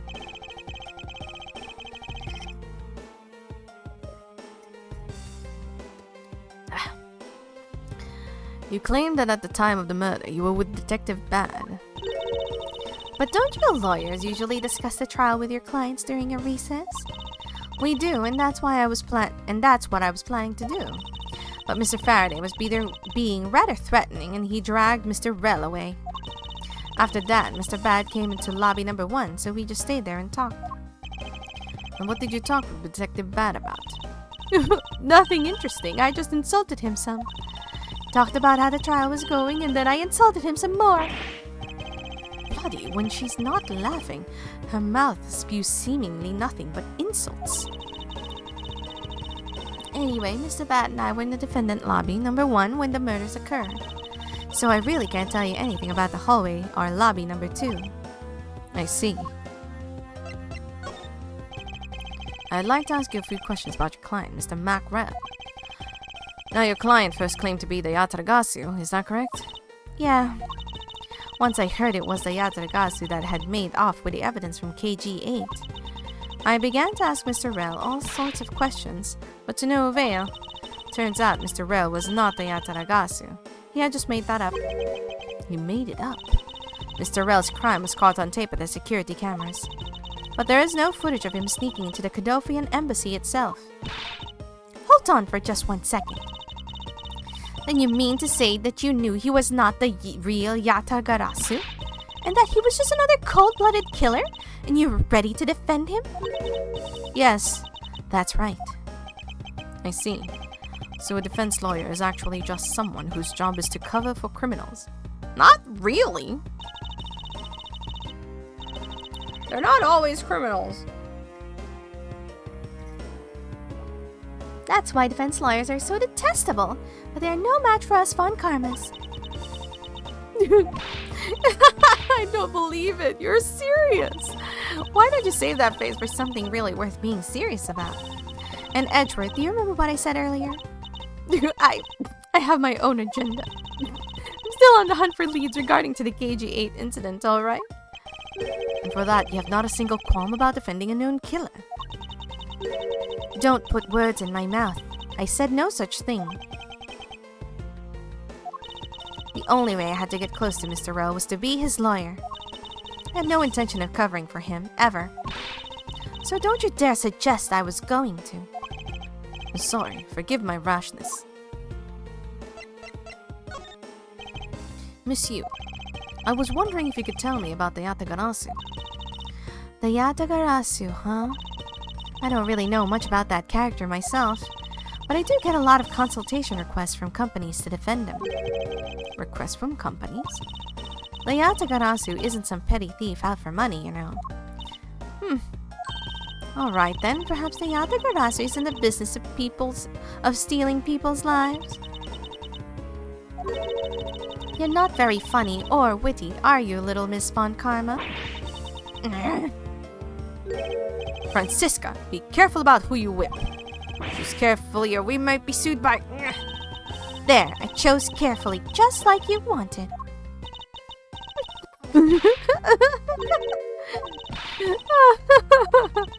That just now was hilarious, little missy. Of course it was. What is wrong with these two women? Why does my pain give them the light? And so, in the end, what is the Yatagarasu? I have to say, I have never even heard of this thief when I was in Germany. The Yatagarasu deals in information, namely in digging out dirt about backroom dealings and like of companies. The Yatagarasu is a vigilante who steals such info and then makes it public for all to see. Vigilante or not, this person sounds just like another criminal to me. I suppose you can put it that way too. But either way, I get a lot more clients now thanks to that thief. Sounds like Monsieur's profiting nicely. I suppose I've gotten all I can out of Monsieur. Should move on and speak with Detective Gumshoe now. Oh yeah, I can talk to Francisca. Feels like there's a whole backside to this case we're not seeing. And here we had thought it was just a case where two men had killed each other. We're lacking information. And as a Von Karma, I can hardly call this a perfect investigation. Indeed, it is as you say.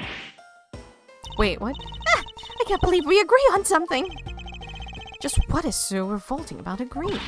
Anyway, our first move should be to speak with anyone related to this case. Indeed, even if you had not said it, I was planning to do so anyway. Ugh, what was that lash for? She just wants to be the first. So witness stand. I'll make sure that Each and every person that ever stands here will be found guilty. there are others beside the defendant that stand on this podium, you know. I don't care. Just make sure you never end up standing at one of these. Or you'll be sorry. I'll keep that in mind.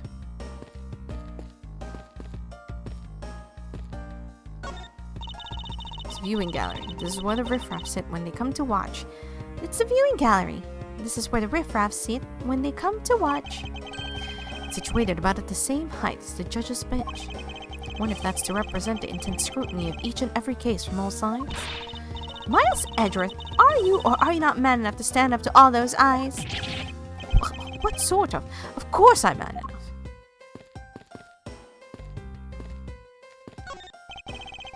It's the defense attorney's bench. I'll probably be standing on this side of the courtroom if that incident hadn't happened. What are you thinking about? Lately, the more wrinkly your face becomes, the less I'm able to read what you're thinking. Well, I never. Have you know, I don't have a single wrinkle about my youthful brow. Yeah, you do. Wait, no! I'm not done looking.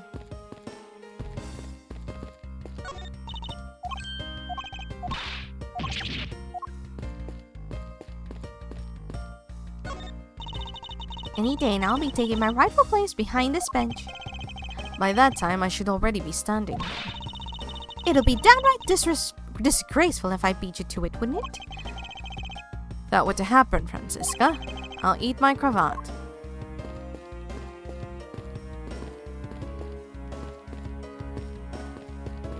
Oh, I can't.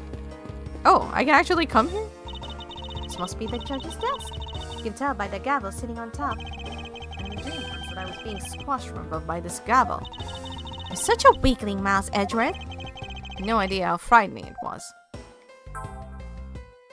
Oh, hey, I got a little thing for looking there. Nothing here. So it's really just to, like, look at the courtroom. I guess this is the only time we'll ever see the courtroom, since we don't actually do actual prosecutions.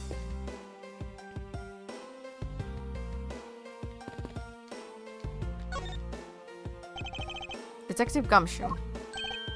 Hey, it's you, pal. You're here. Ouch!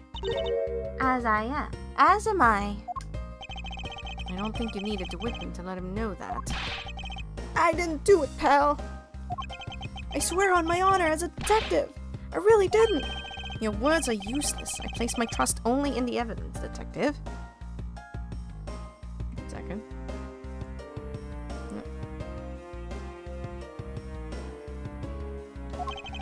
Once the investigation is fully over, we should find out that you are the killer. There will be no mercy to be had for you.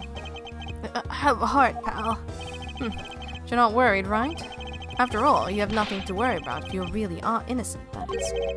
That's right. Hey, pal, go and do your perfect investigation and get the real killer for me, will you? I would have done so, even have you not requested me to, detective. So you and Mr. Faraday had a small meeting last week, did you? And what exactly did you do to make him so angry?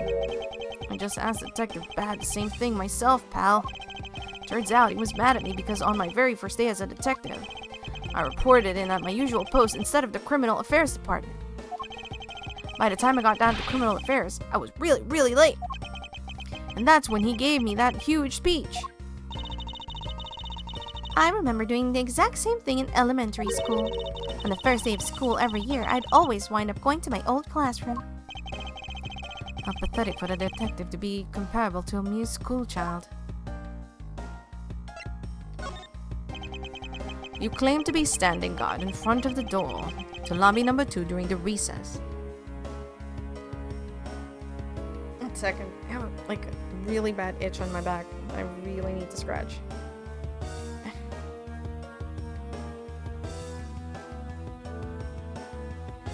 Whew.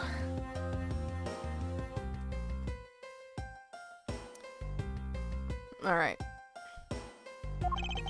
However, when you did receive the order to do so, when did you receive the order to do so and from whom? Earlier, around 3:20 from Detective Bad, pal. Today's trial took a really crazy turn, so I was told to make sure nothing happened to Mr. Faraday. And yet something did happen to him, correct? It looks like it was a total waste of manpower to assign you to guard duty. Ow! Your words sting! Worse than your whip, pal. So it was Detective Bad who ordered him to stand guard, huh? Now then, Detective Gumshoe, is there anything else you'd like to tell me? No, not a thing, pal.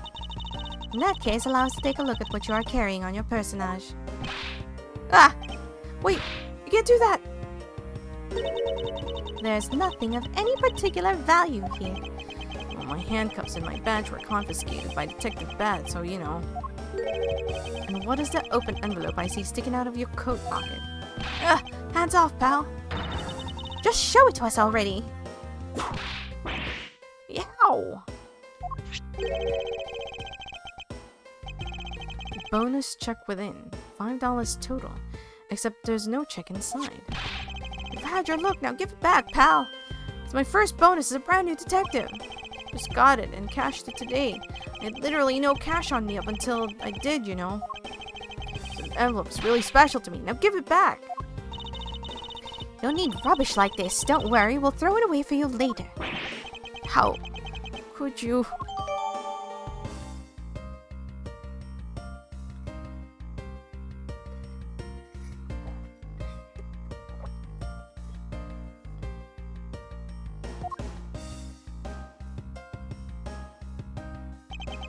I'm sorry, but I need to take him in for questioning. I think I've asked him just about everything I needed to. No, wait, since he became a suspect, there's one piece of evidence I should reconfirm. Officer, I ask that you wait a second. I still have one thing I'd like to reconfirm with Detective Gumshoe. Understood. Well, please make it brief, sir.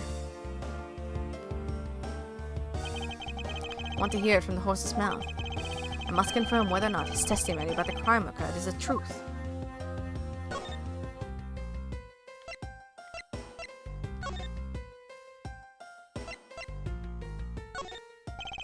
You told me earlier that you heard no sound other than the gunshot in the hallway. Is that correct? No mistake about it, pal. Then you're also claiming that no one passed through the hallway either. Is that also correct? Yep, not even a single ant passed through that hall while I was on— Oh, there was plenty of ants. You do realize the lie you're telling is only making life more difficult for yourself. Huh? Oh. But it's true! I didn't see anyone go through the hallway, and I didn't hear anything else, pal. But the killer found a way to kill the two guys that's beyond what I can even imagine. So he intends to continue telling that ridiculous lie. But why would he do so, given the situation he's in? I believe a thorough investigation of the hallway in front of the defendant lobbies is in order. It's because of Kay. Yeah, her. She's the reason. Ah, you! Ah! Oh, she's a raspberry. How could you have not noticed that coming? Wasn't that the child I changed money for earlier?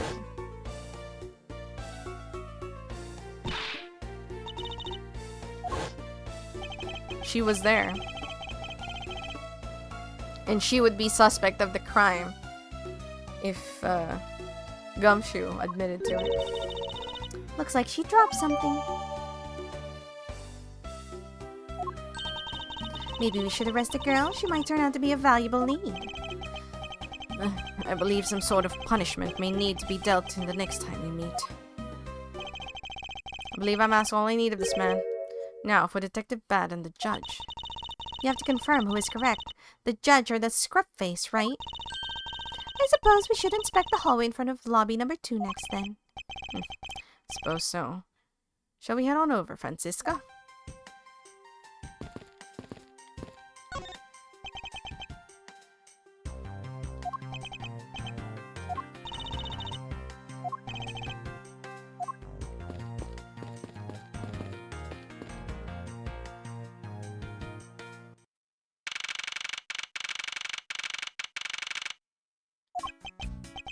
So, did you see anything else? No, I don't think so. I see. Well, thanks for your cooperation. No, it's nothing. Just doing my duty as a defender of the law.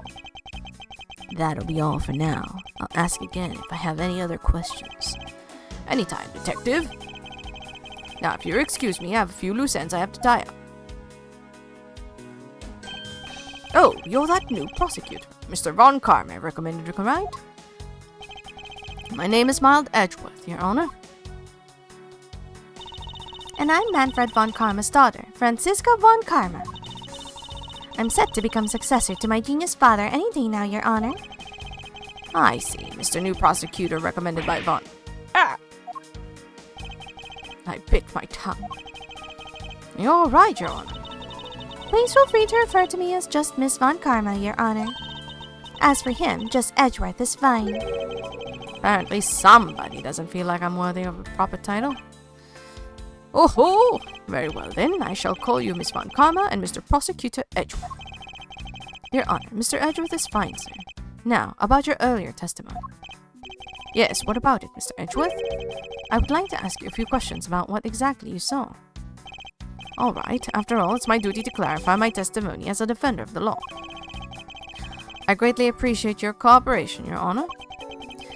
Now, the first thing I will need to do is figure out what the detective's exact movements. Here we go.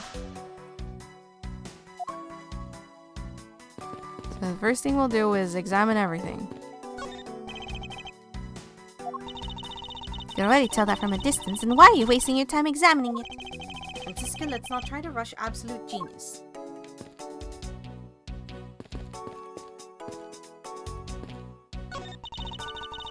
Doesn't look like there's anything contradictory left in this area. I suppose not. Perhaps I should check somewhere else. Can I talk to this guy? Did you find something, officer? I think there's a $5 bill back there. Come on, just a little more. Is there no one working in this crime scene who isn't a total waste of living tissue? Unfortunately, there doesn't seem to be a single person we can deem useful here. Have you found any suspicious fingerprints, officer? Nope, just the fingerprints of those involved with the case, sir. I guess we know all of the players in this case then, huh?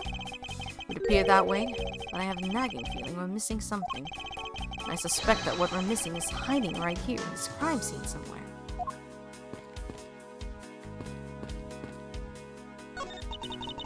He's making a most ridiculous looking face. That may be, but at least it doesn't look like someone who would tell a lie on purpose. I suppose. But to Von Karma, evidence is the only thing that carries any weight. Of course. At any rate, this poster seems to be of no use to us right now. Can I go in the door? Nope.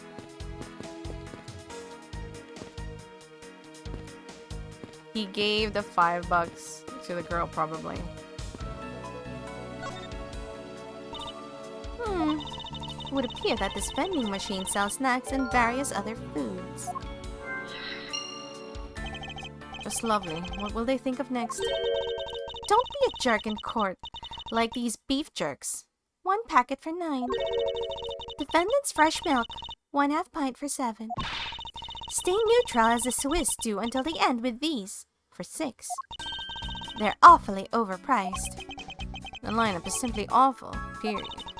Speaking of snacks, I wonder if that Swiss roll the little girl dropped is from this machine. I was wondering about that myself.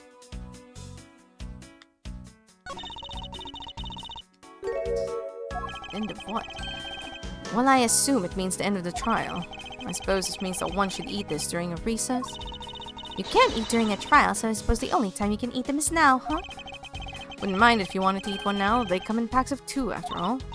We're in the middle of an investigation. Besides, I don't have $6 on me. If you want, we can pool our money and buy a pack together. If I have to split it with you, then I don't want it. You know, that's probably what happened. Defendant's fresh milk. What exactly is that supposed to mean? I bet it means that the milk is freshly milked by various defendants on trial right now. No, I think it might mean that this was milk right here from various defendants. Wait, what? Wait, no. No. Miles Edgeworth, you can't possibly be serious. Of course not. When it's looking bad, blind your opposition with some OJ. Are they promoting violence? I see what they did there. Don't worry, my will will make sure that anybody following this advice won't be for long. Compared to the sting of a whip, the sting of orange juice may not be so bad. When you're in hot water, you might need a hot dog.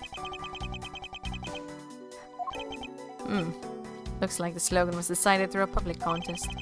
The winner was Prosecutor Winston Payne. What a pathetic slogan. No presence at all. Now, if it was up to me, it would read, if you leave matters in Von Karma's hands, everyone in court will be found guilty dogs. Objection! Overruled. Don't be a jerk in court like these beef jerks. Objection! Miles Edgeworth, wouldn't you agree that it's a very clever pun? Do you really think they put that much effort into the product name? Even a foolish fool can understand that the foolish thinking of the fool who made it up. You're acting so foolishly that I got so thoroughly mad, and now I am utterly famished. If you wanted a pack of these, all you had to do was ask like a normal person. Don't let prosecution and the defense make a ham sandwich out of you. Hmm? It sounds like it's directed at that ham of a judge. Well, it certainly isn't directed at me. I can outmaneuver him any day. It's nothing like... Oh, okay. There's a dollar. There's a dollar bill. Oh, is that just a picture of a dollar bill? There's nothing unusual there, apparently. Okay. Is that really it?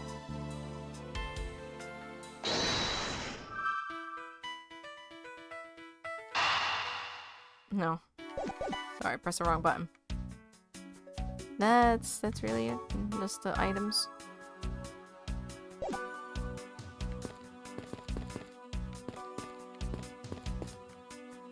Can we look at the ants now? Thank you.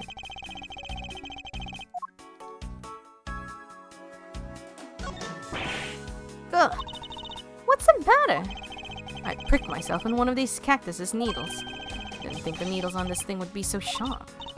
Well, what did you expect? Can you imagine how bad it would be if you were hit on the head by one of these? Anyway, this cactus seems to be unrelated to our case. You really think so? Because I believe that this cactus sitting on this windowsill is completely related. Oh, well then, I look forward to your explanation on how exactly it is related.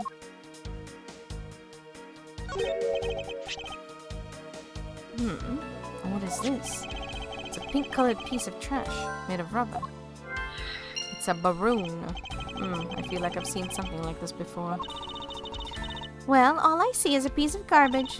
But you know, the fact that there's a litter running around, letting loose inside this courthouse, it's simply unforgivable. Ah!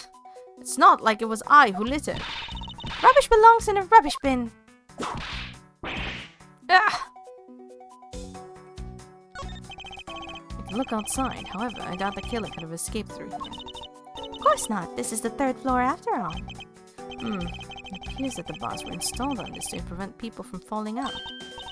Bars? What bars? Can you not see them from your vantage point? She's too short. Ugh. I must remember not to bring up that taboo subject again.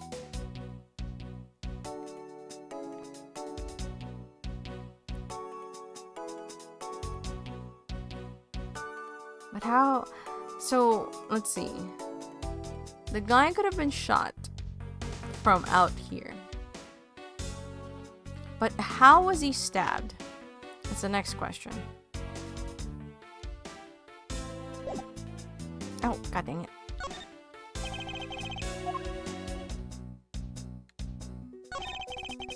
Ants are hard at work carrying their food home. It's a marvel that they can pick up such comparatively large objects to their size. Well, if you want to carry the mighty Von Karma name, not to be squished under it, you'd better work extra hard, just like these ants. Same goes for you, Francisca.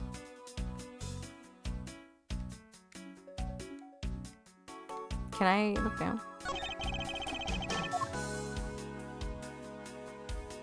I want to look down.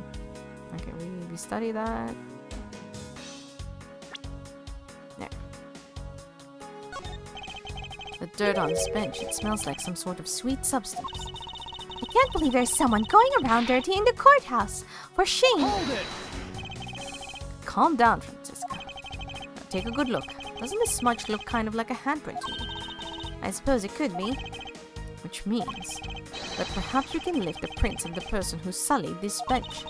I see, and then we'll know the identity of our mystery slob. You there, lab technician. Could you please find out who this handprint belongs to? Sir, yes, sir. I've got the results of the fingerprint analysis, sir. And do we know who they belong to? Sir, the fingerprints belong to Detective Gumshoe. Oh, interesting. Good work, officer.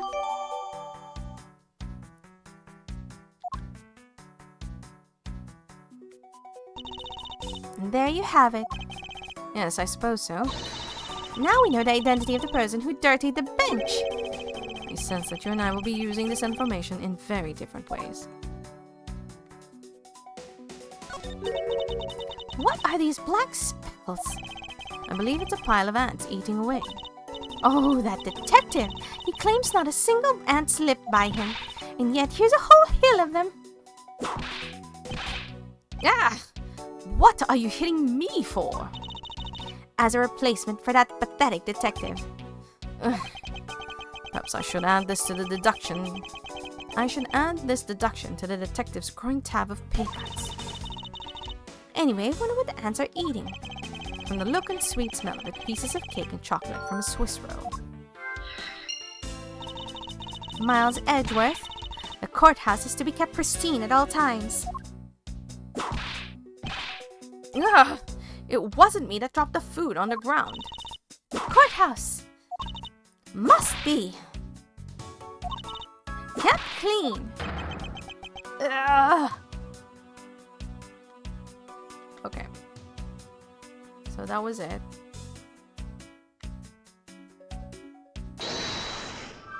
Let's put the vending machine and the Swiss roll together.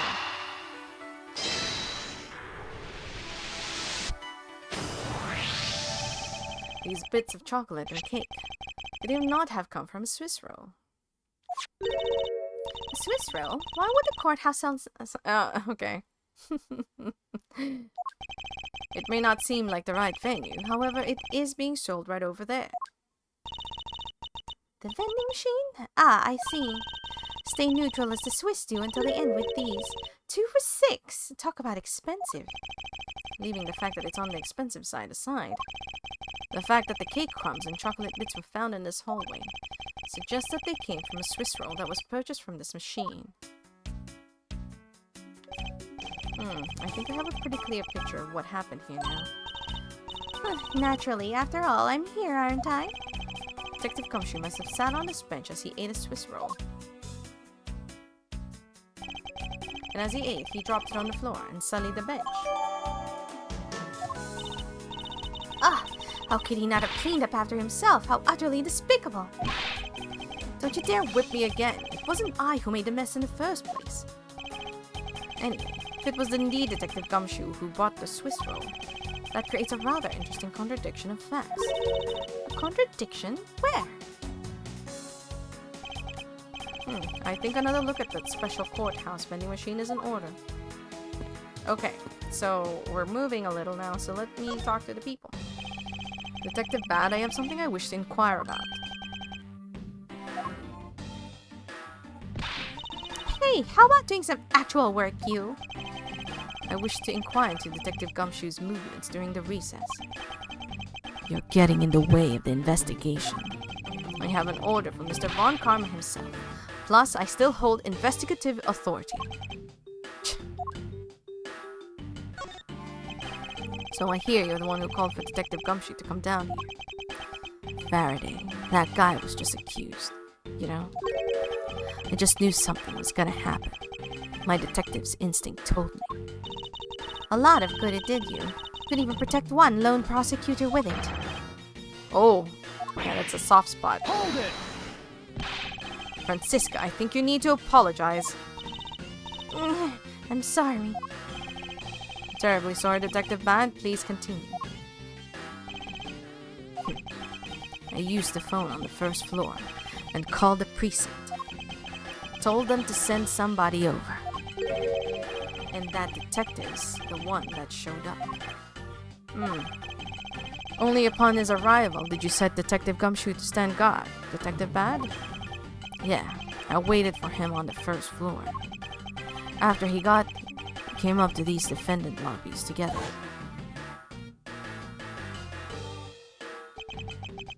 As we entered this hallway, we ran into you. She told us that Faraday was really mad, and that he dragged Rel off to lobby number 2 to have a word or something. And that Faraday had said to to not let anyone interrupt them. So what choice did I have? All I could do was tell the big lug to stand guard outside. And around what time did all of that take place? Let's see. I think it was about 30 minutes before I heard the gunshot. After giving the big lug his assignment, he never left the hallway, not once. Oh, and how can you make such a claim? One of the guards out in this floor's main lobby swore to me he didn't. The detective never left the hallway. Then where did he disappear off to? That's simple. He must have gone into lobby number 2 just as I suspected. You and I, we were in lobby number 1 next door. The only one without an alibi is Gumshoe. It would seem that I'm still missing some key pieces of information. Detective Bad, you also heard the gunshot, did you not? Yeah. Okay, 1 second. I need to drink. I also need something to chew a little. I'm getting a little hungry. So 1 moment.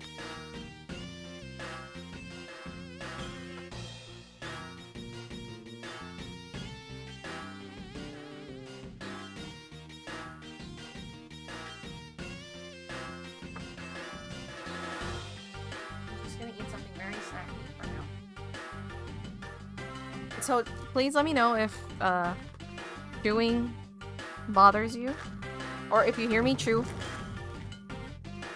because I have chips.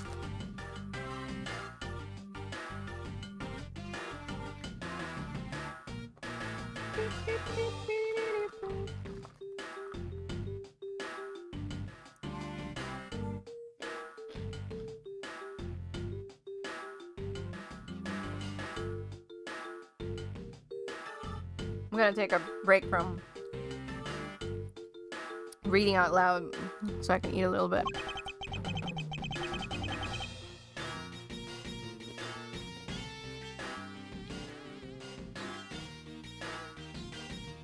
Is the mic picking this up? My chewing.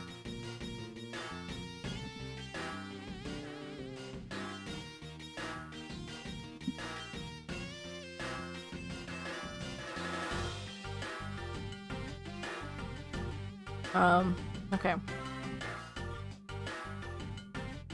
Okay, this isn't, yeah, now. That's better.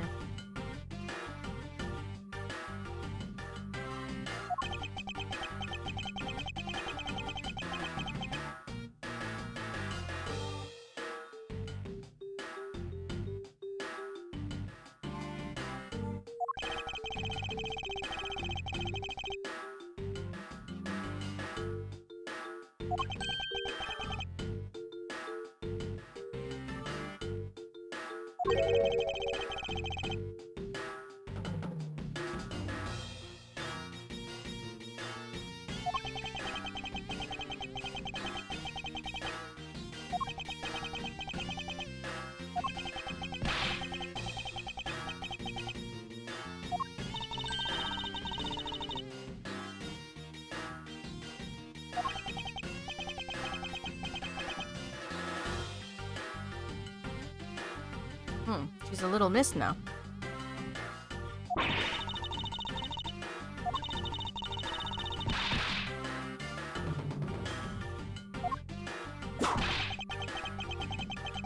Oh, he dodged it! Oh! I've never seen anyone dodge Franziska.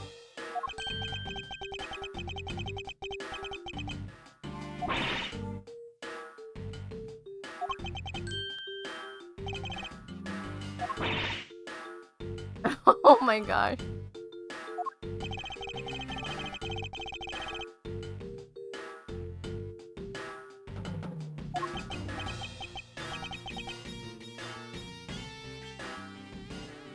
Detective Bad is just badass.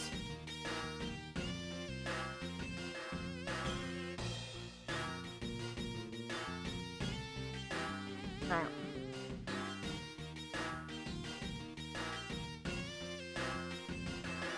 Wait, where's my... Are we about done?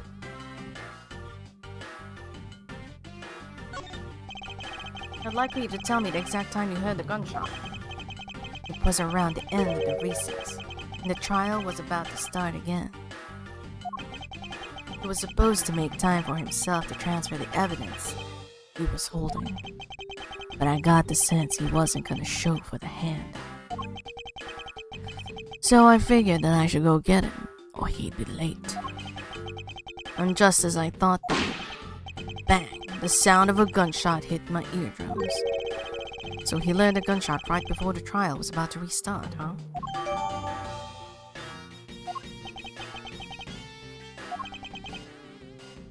Are we done here? I don't have any time to waste.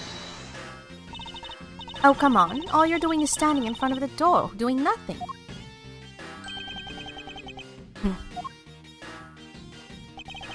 I get the sense that he's somewhat investigating this crime scene.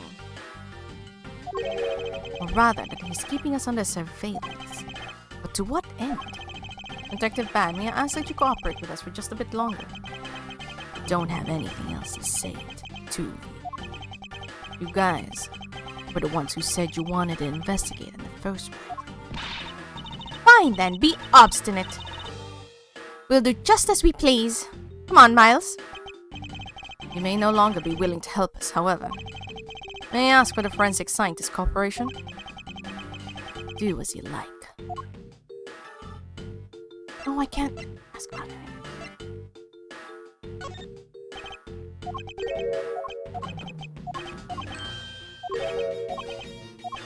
Let me see if I can go back and ask about the gunshot.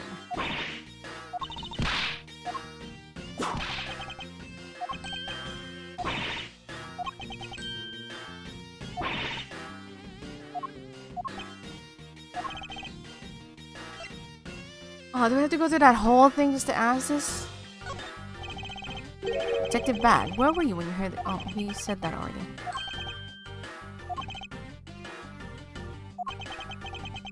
Hold it!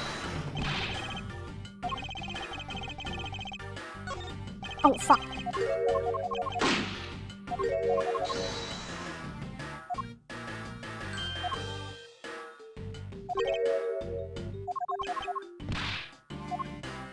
Damn it. Damn it.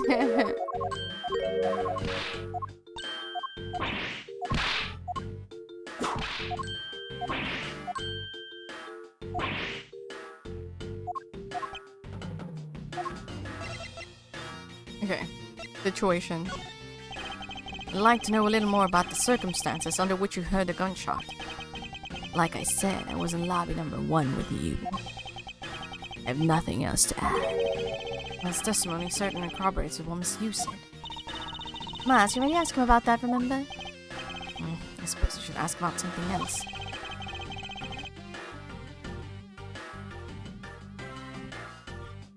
Okay, so the time you heard the gunshot is the last.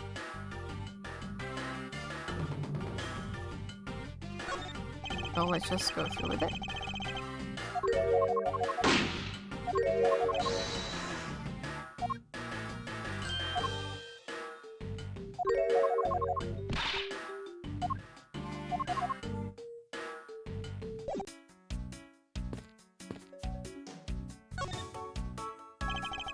Your Honor, I'd like to ask you a few questions, if you don't mind. Where were you at the time of the murder? Do you suspect me of something? No, nothing of the sort, Your Honor. Very well, you may continue with your testimony. Your Honor, it's your testimony I'm after. Oh! I had no idea you were chasing after me or my testimony. I'm beginning to sense that I might want to avoid being in a trial run by this judge. Oh, unfortunate. That's all the ones you'll have to go through. No! My award! Let's see here. Now then, how should I put this? When you get to be my age, you need to pay more frequent visits to the restroom. You go take a look through the window at the end of this hall, you'll see a small window. That is the window to the men's restroom. In other words, you can clearly see into this hallway, the men's restroom. Oh, and because he was sitting down. Couldn't.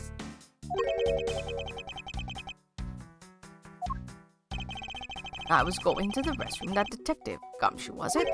Well, he was standing in front of the vending machines buying something from it. However, and this I couldn't believe, when I was about to exit the restroom, there was not a soul in the hallway anymore. Your Honor, if you could please calm down and explain it to me rationally. Oh, I'm really sorry. Please let me regain my composure. It was really suspicious. That's why my finely honed judge intuition said. Although, well, until the murders occurred, I just sort of brushed it off. Ho ho ho. Apparently, this judge doesn't understand the concept of staying calm. The restroom window, huh? I wonder if you can really see the men's bathroom window from that one there. You can. I'm looking at it right now. I demand that you show me this view at once. I suspect that her height is what's limiting her ability to see. It's probably all I'm going to find out from His Honor. Mr. Edgeworth, may I return to my other duties now? Yes, I'm sorry to have held you up. Thank you for your cooperation, Your Honor. Oh, ho, ho. Anytime, Mr. Edgeworth. Anytime. The judges in this country seem rather friendly. Yes, if not a little wishy-washy. However, I hear that they are known to hand down very fair verdicts.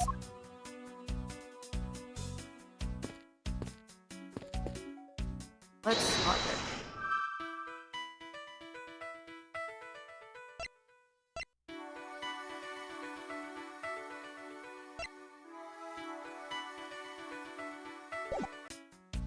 I think I have anything I can logic right now.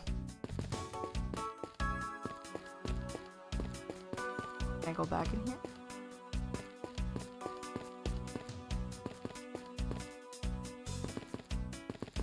Oh, I can't go back to the other place either.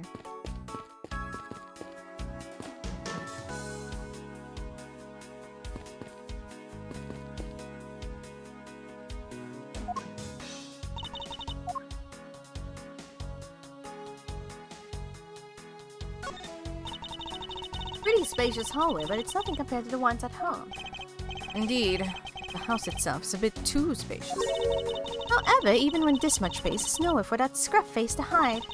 Well, other than the crime scene just beyond those doors. Francisca, I believe it's much too early to draw any conclusions. It's already proven that Detective Gumshoe was in this hallway the entire time. Now all we need to do is gather more information. To do that, I'll just have to examine everything. I have to be here by myself. So, according to the judge, someone looking through the restroom window that you can see from the window at the end of this hall can see into this hall. I wonder exactly how true that statement is, don't you? Well, it is possible to get a pretty clear view of this hallway from that restroom. Is there really a men's bathroom window to a window at the end of this hall? Of course, can you not see it? Yeah. I demand that you show me this view at once. Suppose I could go and examine that window again anyway. You've gathered so much information, but they feel just random fragments to me. I wonder what really happened here. Random fragment. No matter how unrelated they can seem, when actually fit together somehow. I grow tired of your inner monologue. Say something. Ah! Going to end up in pieces before I can piece the logic together thanks to that whip. Miles Edgeworth, that contradiction you were talking about. Demand that you show it to me at once. Detective Gumshoe really did buy a pack of Swiss rolls for himself. That fact creates a contradiction with what I know about this case. Are you telling me that you haven't figured it out yourself yet, Francisca? Of course I figured it out. But I thought I'd let you have the glory, just this once. Ellie doesn't like to lose, does she? Okay, so that's what we need to do. This. And...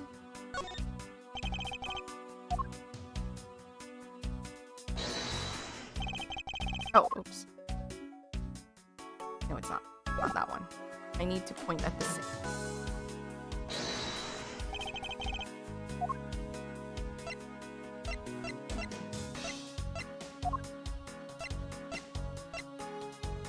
Eureka! About Detective Gumshoe's finances, he said that until this morning, he didn't have even a single penny on his personage. Just how poor is that guy? His bonus really was only $5, and he should have been able to purchase a pack of Swiss rolls. However, facts being as they are, we found cake crumbs on the floor. Meaning Scruffy must have bought a pack somehow. Indeed. That detective should not have been able to purchase a pack, and yet he did. The question is, how?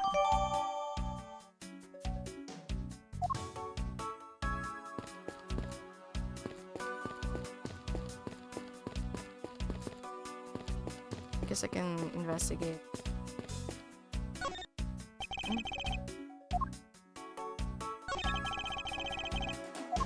Go too fast. I can't see it. Oh, hi, I'm not surprised.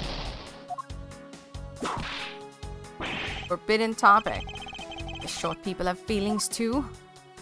Except that's a little... Her reaction's a bit unreasonable.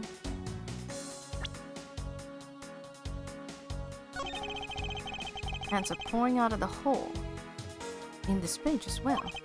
I wonder if the inside of this bench consists of nothing but ants. Ugh. Don't you dare continue with that gross line of thought. Ugh, I'm sorry. Yeah, I was about to say the same. Like, don't.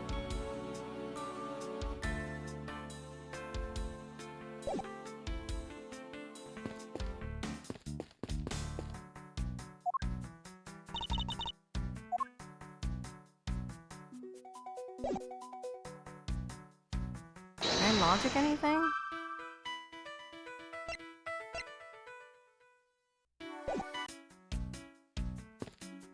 Let me see. I don't know if I can put those two together, but we'll try. Because I'm pretty sure that the...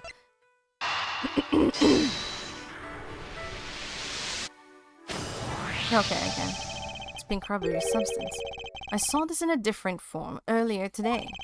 I believe this is a piece of a pop balloon. I suppose that's possible.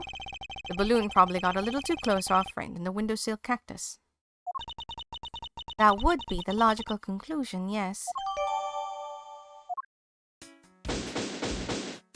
That was the only thing I was missing.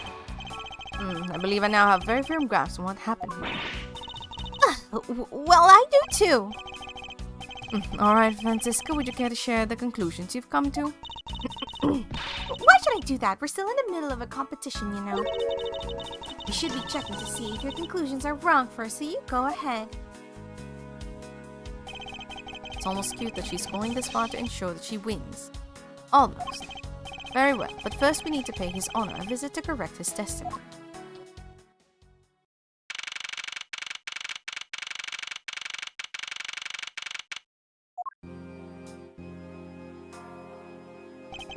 Your Honor, if I may, I'd like to test your witness testimony to see how it stands up. Do you doubt me? Are you a new suspect? In a sense, I suppose you could say that. Even you, a judge, and nothing but a common witness before a Von Karma. Silence in the courtroom! Silence, I say! Mr. New Prosecutor.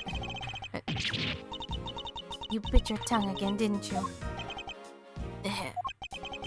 As a defender of the law, I could never give false testimony. You can even place me under oath if you want. Very well, then. Your testimony, if you please. Here you go.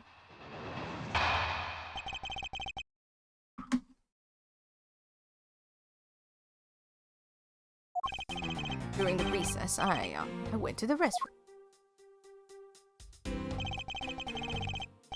There's a window in the hallway side. In other words, I could see through the hole. As I entered, I saw the detective buying something from the vending machine. But when I was about to exit his room, he had completely disappeared. A detective that goes missing while on duty. That sounds mighty suspicious to me. Why did he have to stretch the me like that? Your Honor, can you please try to remain calm? Oh wait, this is just like... Oh yeah, look, they're in! That's cute. I'm so used to simply listening to testimonies that I got caught up in the excitement. Sorry, Your Honor, but I'm afraid I'm going to have to spoil your fun now.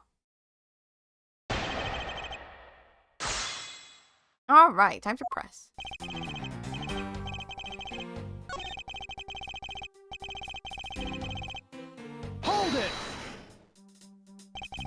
Your Honor, did you really go to the men's restroom? What is the meaning of that statement? Simply meant that perhaps you went to a restroom on a different floor? I had to go for such a long time. It was all I could do to dash out of the closet to one side of the courtroom. I suppose that's only natural given his circumstances. I ran from the courtroom through this floor's main lobby and down the hallway. Once you enter, you can see there's a window just above the urinals. It was through that window that you witnessed Detective Gumshoe, Your Honor? Yes, exactly! Your Honor, there's no need to yell. I can hear you just fine. Oh, I guess I put a little too much effort into that last answer. Now then, let's continue with the testimony. Hold it! Are you sure that the person you witnessed was Detective Gumshoe, Your Honor? Yes, I'm absolutely sure. Hard to miss someone from his stature even from as far away as the restroom. Besides, I can't think of anyone else with that kind of hairstyle and big beige coat. Well, I'm simply wondering if you're mistaken in what you saw. What? Preposterous! My eyes are as sharp as can be, ready to see through lies to the truth. Although recently things do seem to be a bit fuzzier than they used to be. And clearly, his eyes are not the only things that have gone fuzzy. But allow me to say, with all the honor and dignity of a judge, I am not mistaken in what I saw. Hold it! He disappeared, but Your Honor, didn't you just say? I saw that detective buying something from the vending machines. Why, yes, I did. The restroom window looks over the courtyard and right into the hallway. But just as I was about to exit, I took another look, but there was no one in sight. That led me to the only solution to this mystery. That detective must have gone into the crime scene, lobby number 2, at that point! So he looked into the hallway from the restroom and over the courtyard, didn't he?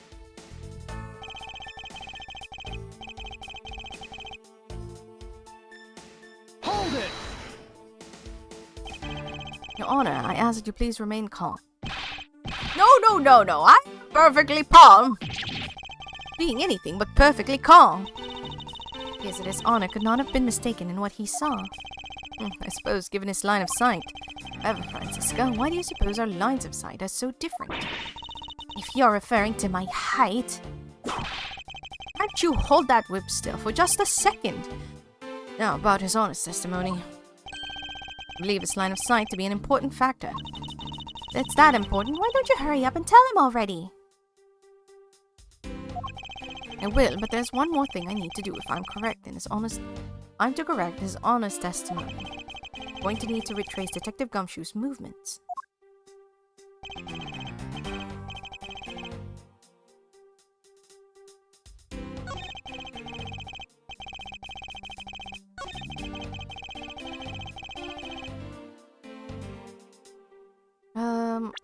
What do I present?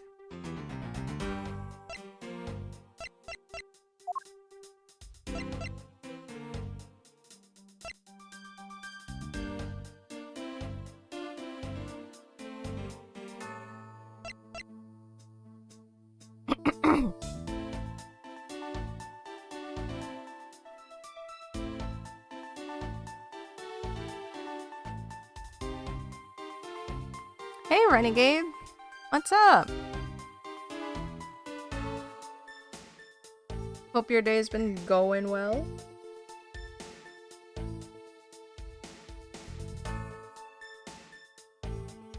I'm currently at a small loss as to which to present.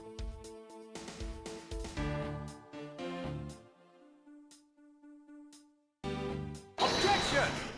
Yeah, this is wrong.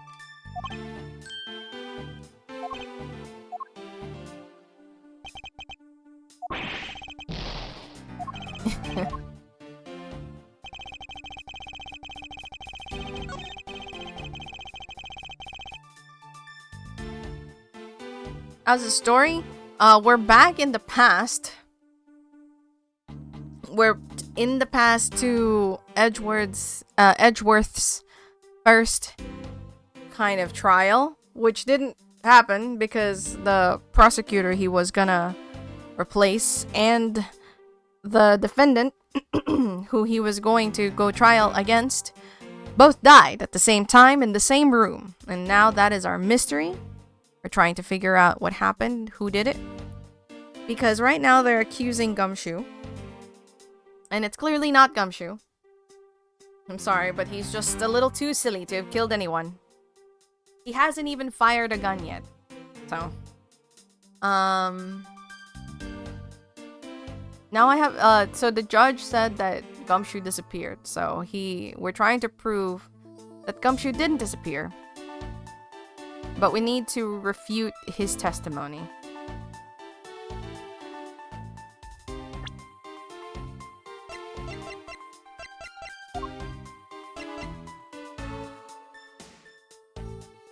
Objection! Oh, there it is. How are you, Renegade? Oh, what was that finger wagged for, Mr. Edgeworth? And don't know it's rude to shout objection while someone is giving testimony. You are truly a man of the law, then you must always be vigilant. For example, I never let an opportunity to shout objection pass me by. Miles Edgeworth, it's one thing to be passionate about your job, but this is real life. This is what some people may say is the pot calling the kettle black. Your Honor, I wonder if you might take a look at this for me. What is that filth? How dare someone dirty the hallway bench like that? Who is the culprit? The party is hereby found guilty of uncleanliness. You must know the uncouth bench sullier has already been placed under arrest thanks to your earlier testimony, Your Honor. Oh, well that's good, but who was it? We were able to discover something from the smudge on the bench, namely Detective Gumshoe's fingerprints. Not happy with just committing murder, he had to go and dirty the courthouse too? Guilty! You're enjoying all the voice acting? Thank you. I'm working hard. Your Honor, please calm down. While it's true that the detective is the one who made the mess on the bench, we have not yet established that his action is related to the double murder. What do you mean? I believe that the detective brought a pack of Swiss rolls from vending machine, and then promptly sat down on the bench to eat one.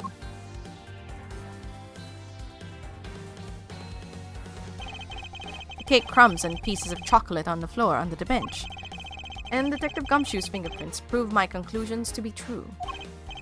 Oh, but I still don't understand. Is this the whole thing related to how I couldn't see him as I was leaving the restroom? It is indeed. The window in the hallways was built rather high up into the wall, at around a grown adult's chest height. As evidence, I submit that Francisca herself was unable to see out of that window.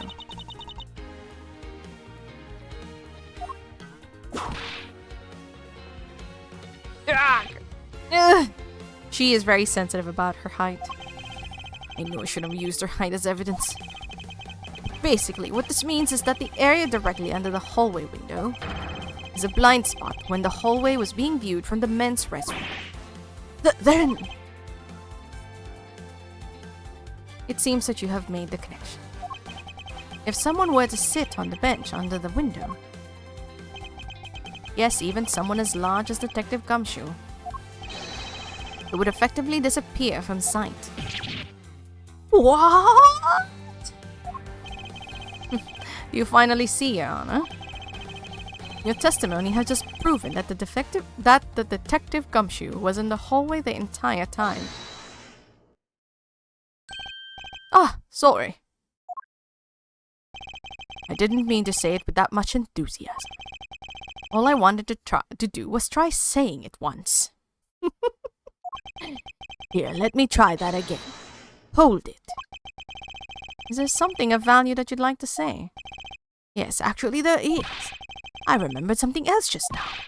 Mr. Edgeworth, please allow me to testify to the court one more time. Even if we overruled him, he'd just keep talking, wouldn't he? That might not be a bad thing. The more info, the better in a perfect investigation, right? Ooh, what's he gonna tell us now? Suppose it's possible you can see a seated person from the restroom window.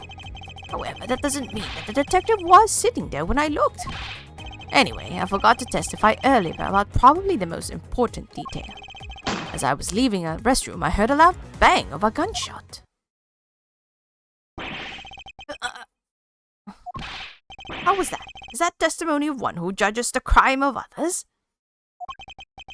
Your Honor, could you try to state the important facts first next time? I agree. Before you go around judging others, you should learn to judge your own words. I'm sorry. But honestly, I thought that sound was just a noise, Papa, just until just now. Now that he mentions it, right before we restarted trial, he did talk about that. Oh, by the way, was there someone celebrating a birthday during the recess? Would have sworn that I heard a Papa going off. Come to think of it, the other day with my grandson, the most critical point in this argument is when did the judge look into the hallway, and whether that lines up with when the gun was actually fired. Your Honor, if I may, I'd like to clarify a few details in your testimony.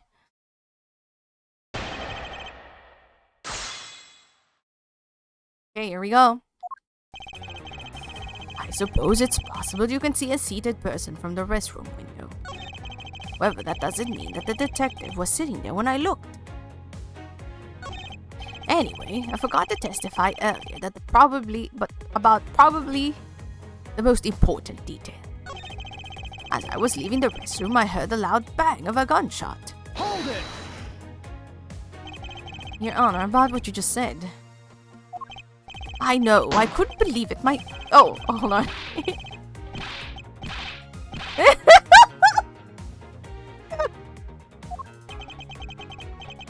Your Honor, please remain calm when you're trying to explain yourself to me.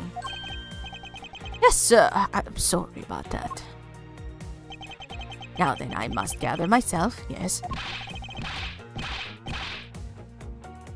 When I heard the gunshot, there was no one in the hall.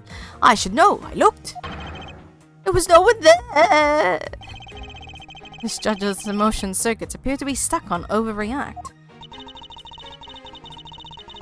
At this point, nothing stands out to me as contradiction in his testimony.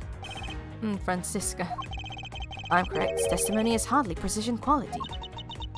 I know that. And that's why I said at this point. I think my first line of attack will be to draw more information from His Honor. Okay, I have to press everything. Hold it! In that case, you can see that you were overconfident in your last testimony. Now, hold on there. I just said that it's possible that you can't see a seated person from the restroom this time. But you know something? I don't think you know when the prints you referenced were left on the bench, do you? While you have proven that it's possible that the detective was sitting, I still have a problem with just when those fingerprints were left. He's right, I've yet to prove when the fingerprints were left on that bench. While he feigns ignorance, His Honor has seen a lot of life. As judge, I mustn't underestimate him. However, that doesn't mean the detective was sitting there when I looked. Hold it! As we established, you went to the restroom during the recess.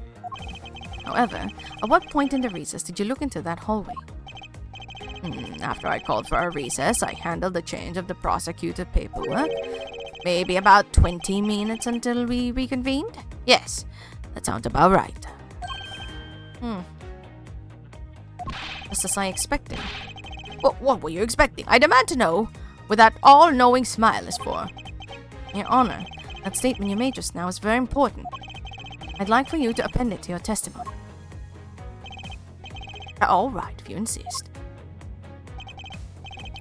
Let's see, I looked into the hallway about 20 minutes before we were to reconvene. Hold it! 20 minutes before we reconvened. Very well, what did you do after that? Let's see, I had to make some preparation, so I rushed straight back into the courtroom. I also had to track down a few pieces of paperwork for various bailiffs. So you rushed back to the courtroom despite having heard a gunshot? Well, at the time, I thought it was just the sound of a noise popper. I really couldn't think of any other explanation than someone having a birthday party. But now that this has happened, I see. Thinking back, the judge did mention something to that effect when he reconvened. Hold it! If it's something that forgettable, I don't need to hear it. But all I did was forget to mention it. That sort of excuse may work on other people, but not on Von Karma. Oh. But it's such an important piece of testimony. Please let me have a chance to present it. I suppose I have no choice in the matter. Okay. So, now we have to present. And I believe... here. And I have to pick... this one? Objection! You're on. I cannot allow you to make an objection. What? What? Your Honor, I'm really sorry, but I cannot allow you to not allow me to make an objection. Egad, I've been overruled. What's going on? Your Honor, there are simply too many holes in your testimony for my tastes. What do you mean by that? You claim that you heard the gunshot during the recess, but that is simply not possible. Mr. New Prosecutor recommended by Manfred von... Instead of biting your tongue, why don't you... No, she went too fast, I couldn't read it. I see you have no mercy for the elderly either, Francisca. Don't talk back to me unless you want to be whipped in the back. With your height, you'd need a stepladder or 4 to accomplish that. Mr. Edgeworth, my ears are not that far gone yet, I'll have you know. I can still hear just fine. I heard the sound of a gunshot loud and clear with my own 2 ears. Your Honor, I have here an interesting bit of testimony. It's from Detective Bad. And according to him, he heard the gunshot right before the trial was about to start again. What did you just say? Your Honor, you just said that you heard the gunshot about 20 minutes before we were to reconvene. How do you explain this glaring contradiction? That can't be! Unfortunately, that is the truth. But I heard it clear as day. Bang! A loud sound of a gunshot. Sound of a gunshot. We keep returning to this point of contention. And that piece of evidence, I always did wonder why I found it where I did. However, now I understand what that gunshot the judge heard really was. Unfortunately, Your Honor, this is what really produced the gunshot you heard. Oops, sorry. I need to do this. Take that! I found this object in the hallway earlier. What is this? What is that pink substance? May not look it, but this is actually a piece of a balloon. I see. I suppose you would like me to accept that pink balloon into your court record? Your Honor, I present this piece of evidence in order to overrule your testimony. What? Your Honor, your argument goes as follows. You saw no one in the hallway when you heard the gunshot. Now, there is no guarantee that the detective was sitting on the bench at the time. Therefore, you believe he must have been at the crime scene, defendant lobby number 2. Am I correct? Yes, that's exactly right. Let me ask you something. You think that the gunshot you heard was produced by a real gun? I think I've said enough that even you can figure the rest out on your own. Your Honor, you were fooled by the popping of this balloon into thinking it was a gunshot. What manner of trickery is this? That was a good effort you put forth, Miles Edgeworth. But if it was me, I'd have wrapped this thing up before the judge even testified. Yeah, to elaborate on how one ends something before it even begins.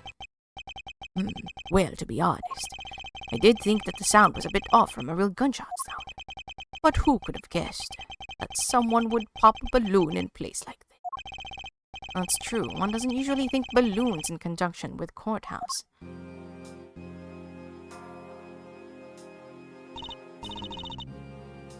Yup, it's that little girl.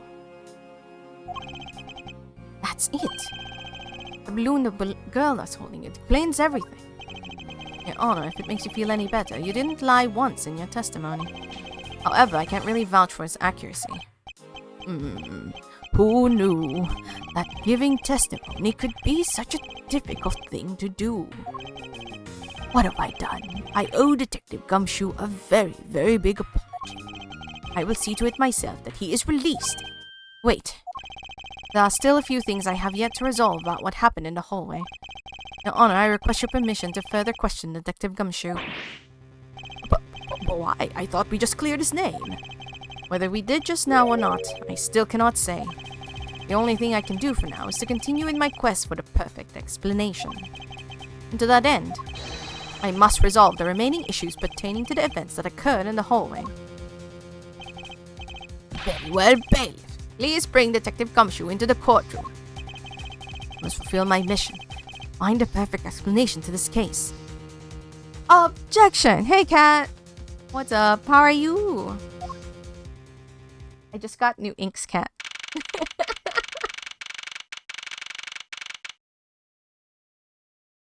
That's the first thing I want to tell you. I got new inks. And they're beautiful. Do you want to see them? You're tired. Oh no. Why are you tired? What'd you do?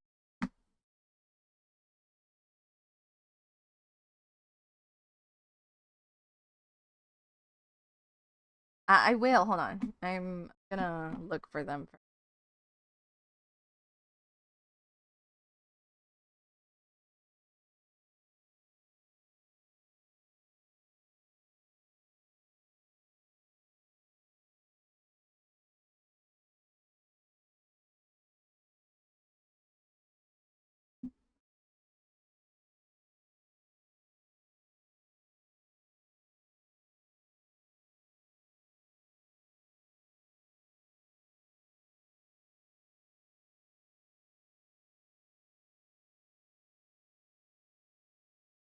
Your body's just to the West Coast time. Oh, are you in the? Are you? Have you moved now? I didn't know when you moved.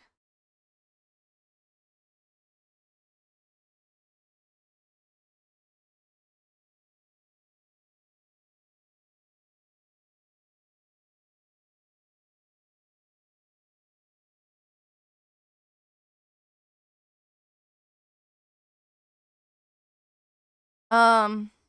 Oh, cool. Did you get your mail, by the way?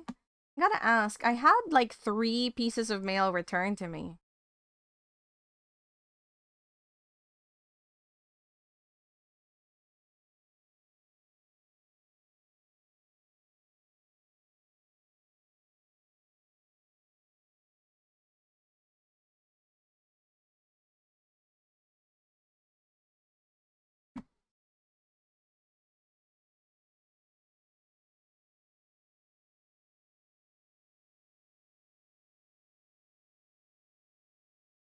That's a little concerning.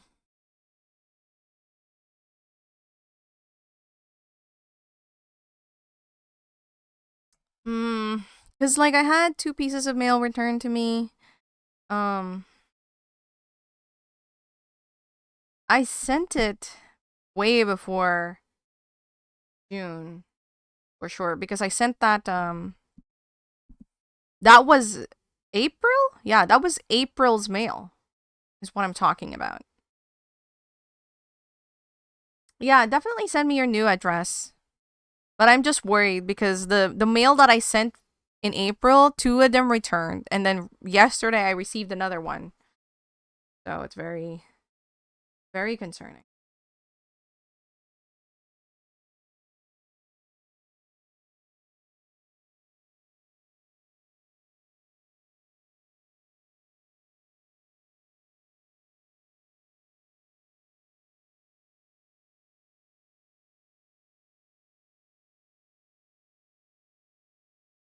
Yeah.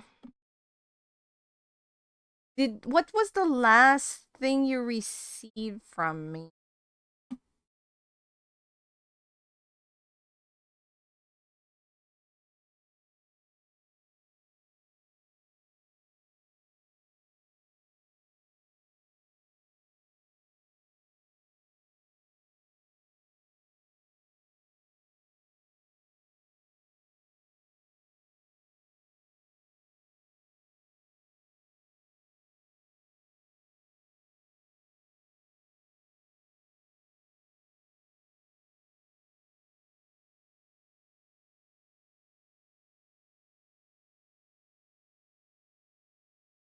Uh,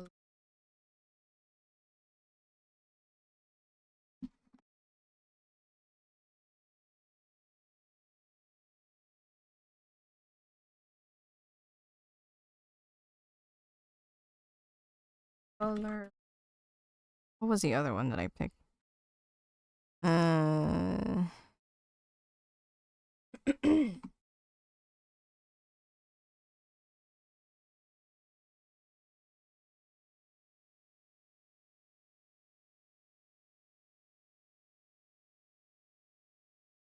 uh,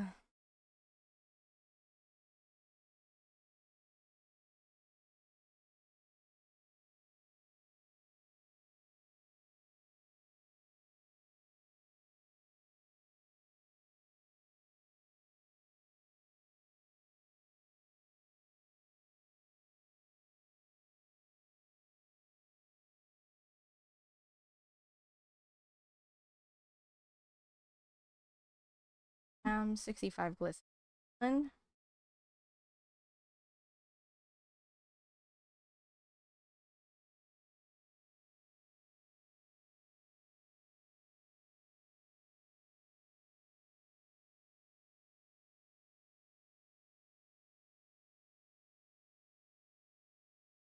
What was the last color?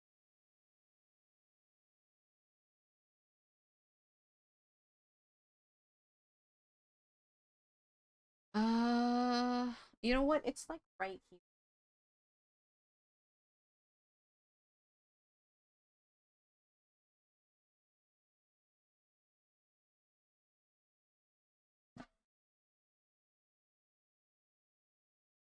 Color.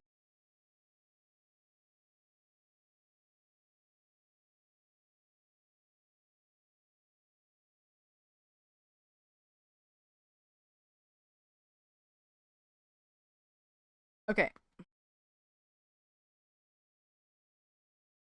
So here's the inks that I got.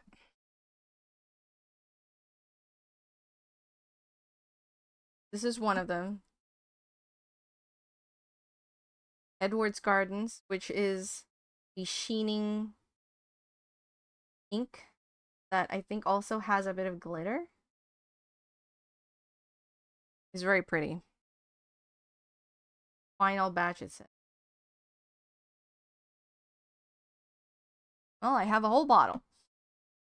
And then I have this one, Morning Star, which is also a sheening. Then I have Supernova, another sheening ink. And Culliver's Ham number 65, which is a glittery ink. Those are the new inks I have. Also, I just realized that it's like way. So maybe they're really pretty. Especially Edward's Gardens, very pretty.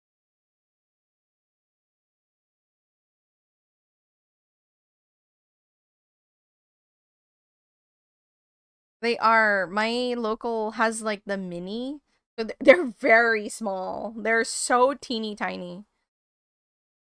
Let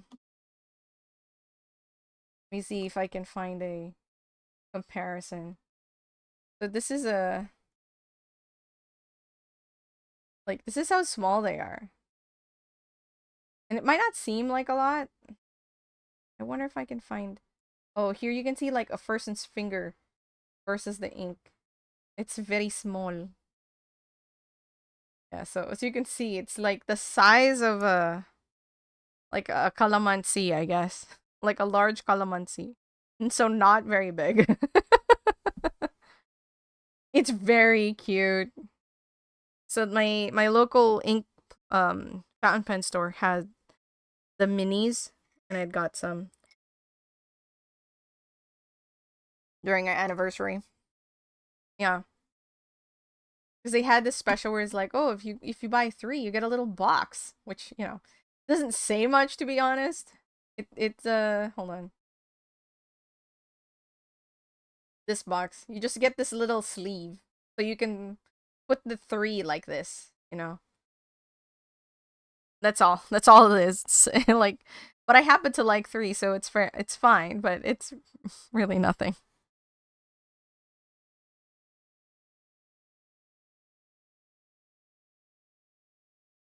But still, I love the color. Are those 3 mini size? Yes, those 3 were mini size. I think they're just like 5 ml. Grabbing. No, they're small regular. They're small size. They're called Colorverse Mini. They're basically here. Let me get a ruler. They're just about the box itself is about 1.5 inches tall and just a little over 1 inch wide. I mean, there's enough ink in there that it's not just like a one-time.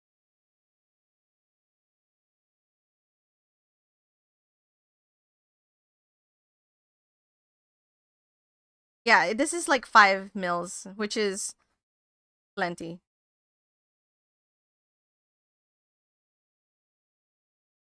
And when you open it, like there's a little tiny eyedropper inside. It's very cute.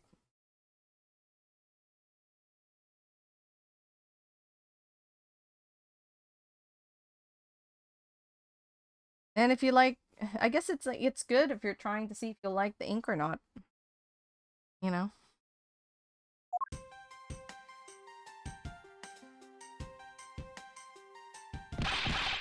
What is it now? Is it time for my trial already? I already told you a gazillion times, pal, I didn't do it. I'll be the judge of that, Detective Gumshoe. No, you won't. I'll be the judge of that. No, no, no. I'm the judge around here, and I'll be the judge of that. Why can't you guys be a little less judgmental? Yeah, it's super tiny and it's like really soft, so it's folded in. I was surprised to see it there. It's basically the size of 2 digits of my fingers. If you look at your finger and just take like the first 2 digits, like not digits, but you know how your finger is separated into 3? Yeah. About that small, so just like 2 of those. I mean, your hand and my hand are really close to size, I think. And the bottle is about that tall. It's about just like 2 segments of your finger. Like take your middle finger and then just take 2 segments. That's how big, how tall the bottle is. El Barcoot.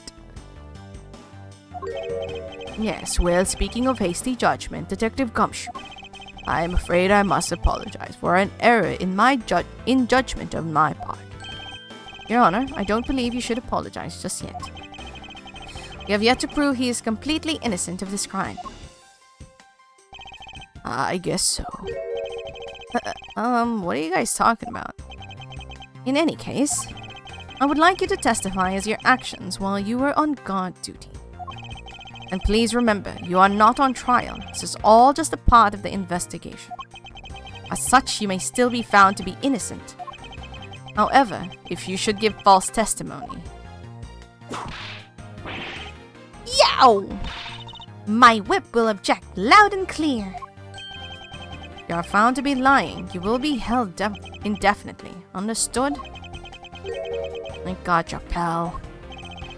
Looking back on the state of crime scene and the judge's testimony, it's obvious that Detective Gumshoe is lying.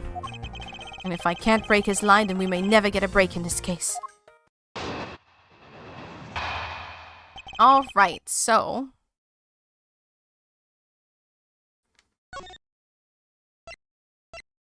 That said, I think this is a good time to pause right before we interrogate Gumshoe and implicate Kay into the scene, because that's why Gumshoe very clearly is lying, because he doesn't want to say that Kay was also in the scene of the crime, because then there's a chance that she could get implicated. But if we are to perform a perfect investigation, as Edgeworth would say, we need to find the root. And with that, we need to make sure that he tells the truth and nothing but the truth. But that would be it for now. We went on a little longer than I thought. I didn't think that whole sequence was more than an hour, to be fair. Should have checked the time a little bit more. But let's see who on.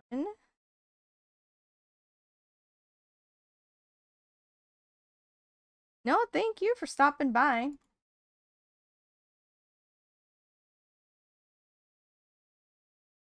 Ooh. Someone interesting.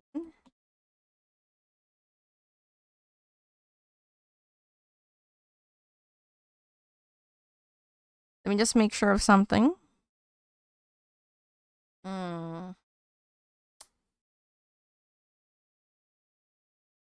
It's a little unclear. There's a chance.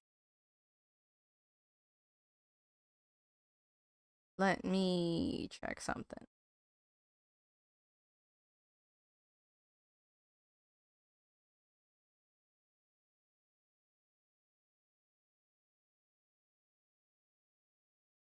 Okay, I'll let you guys decide. What would you rather see?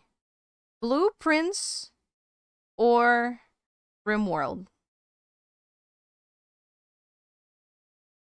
You guys have any thoughts?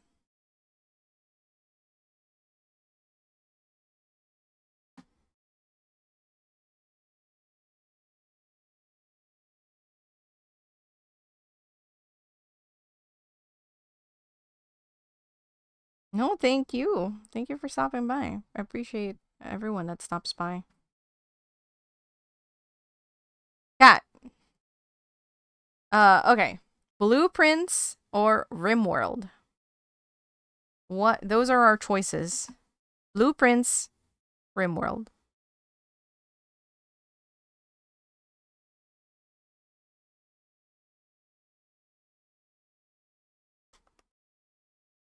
Blueprints? Any objections?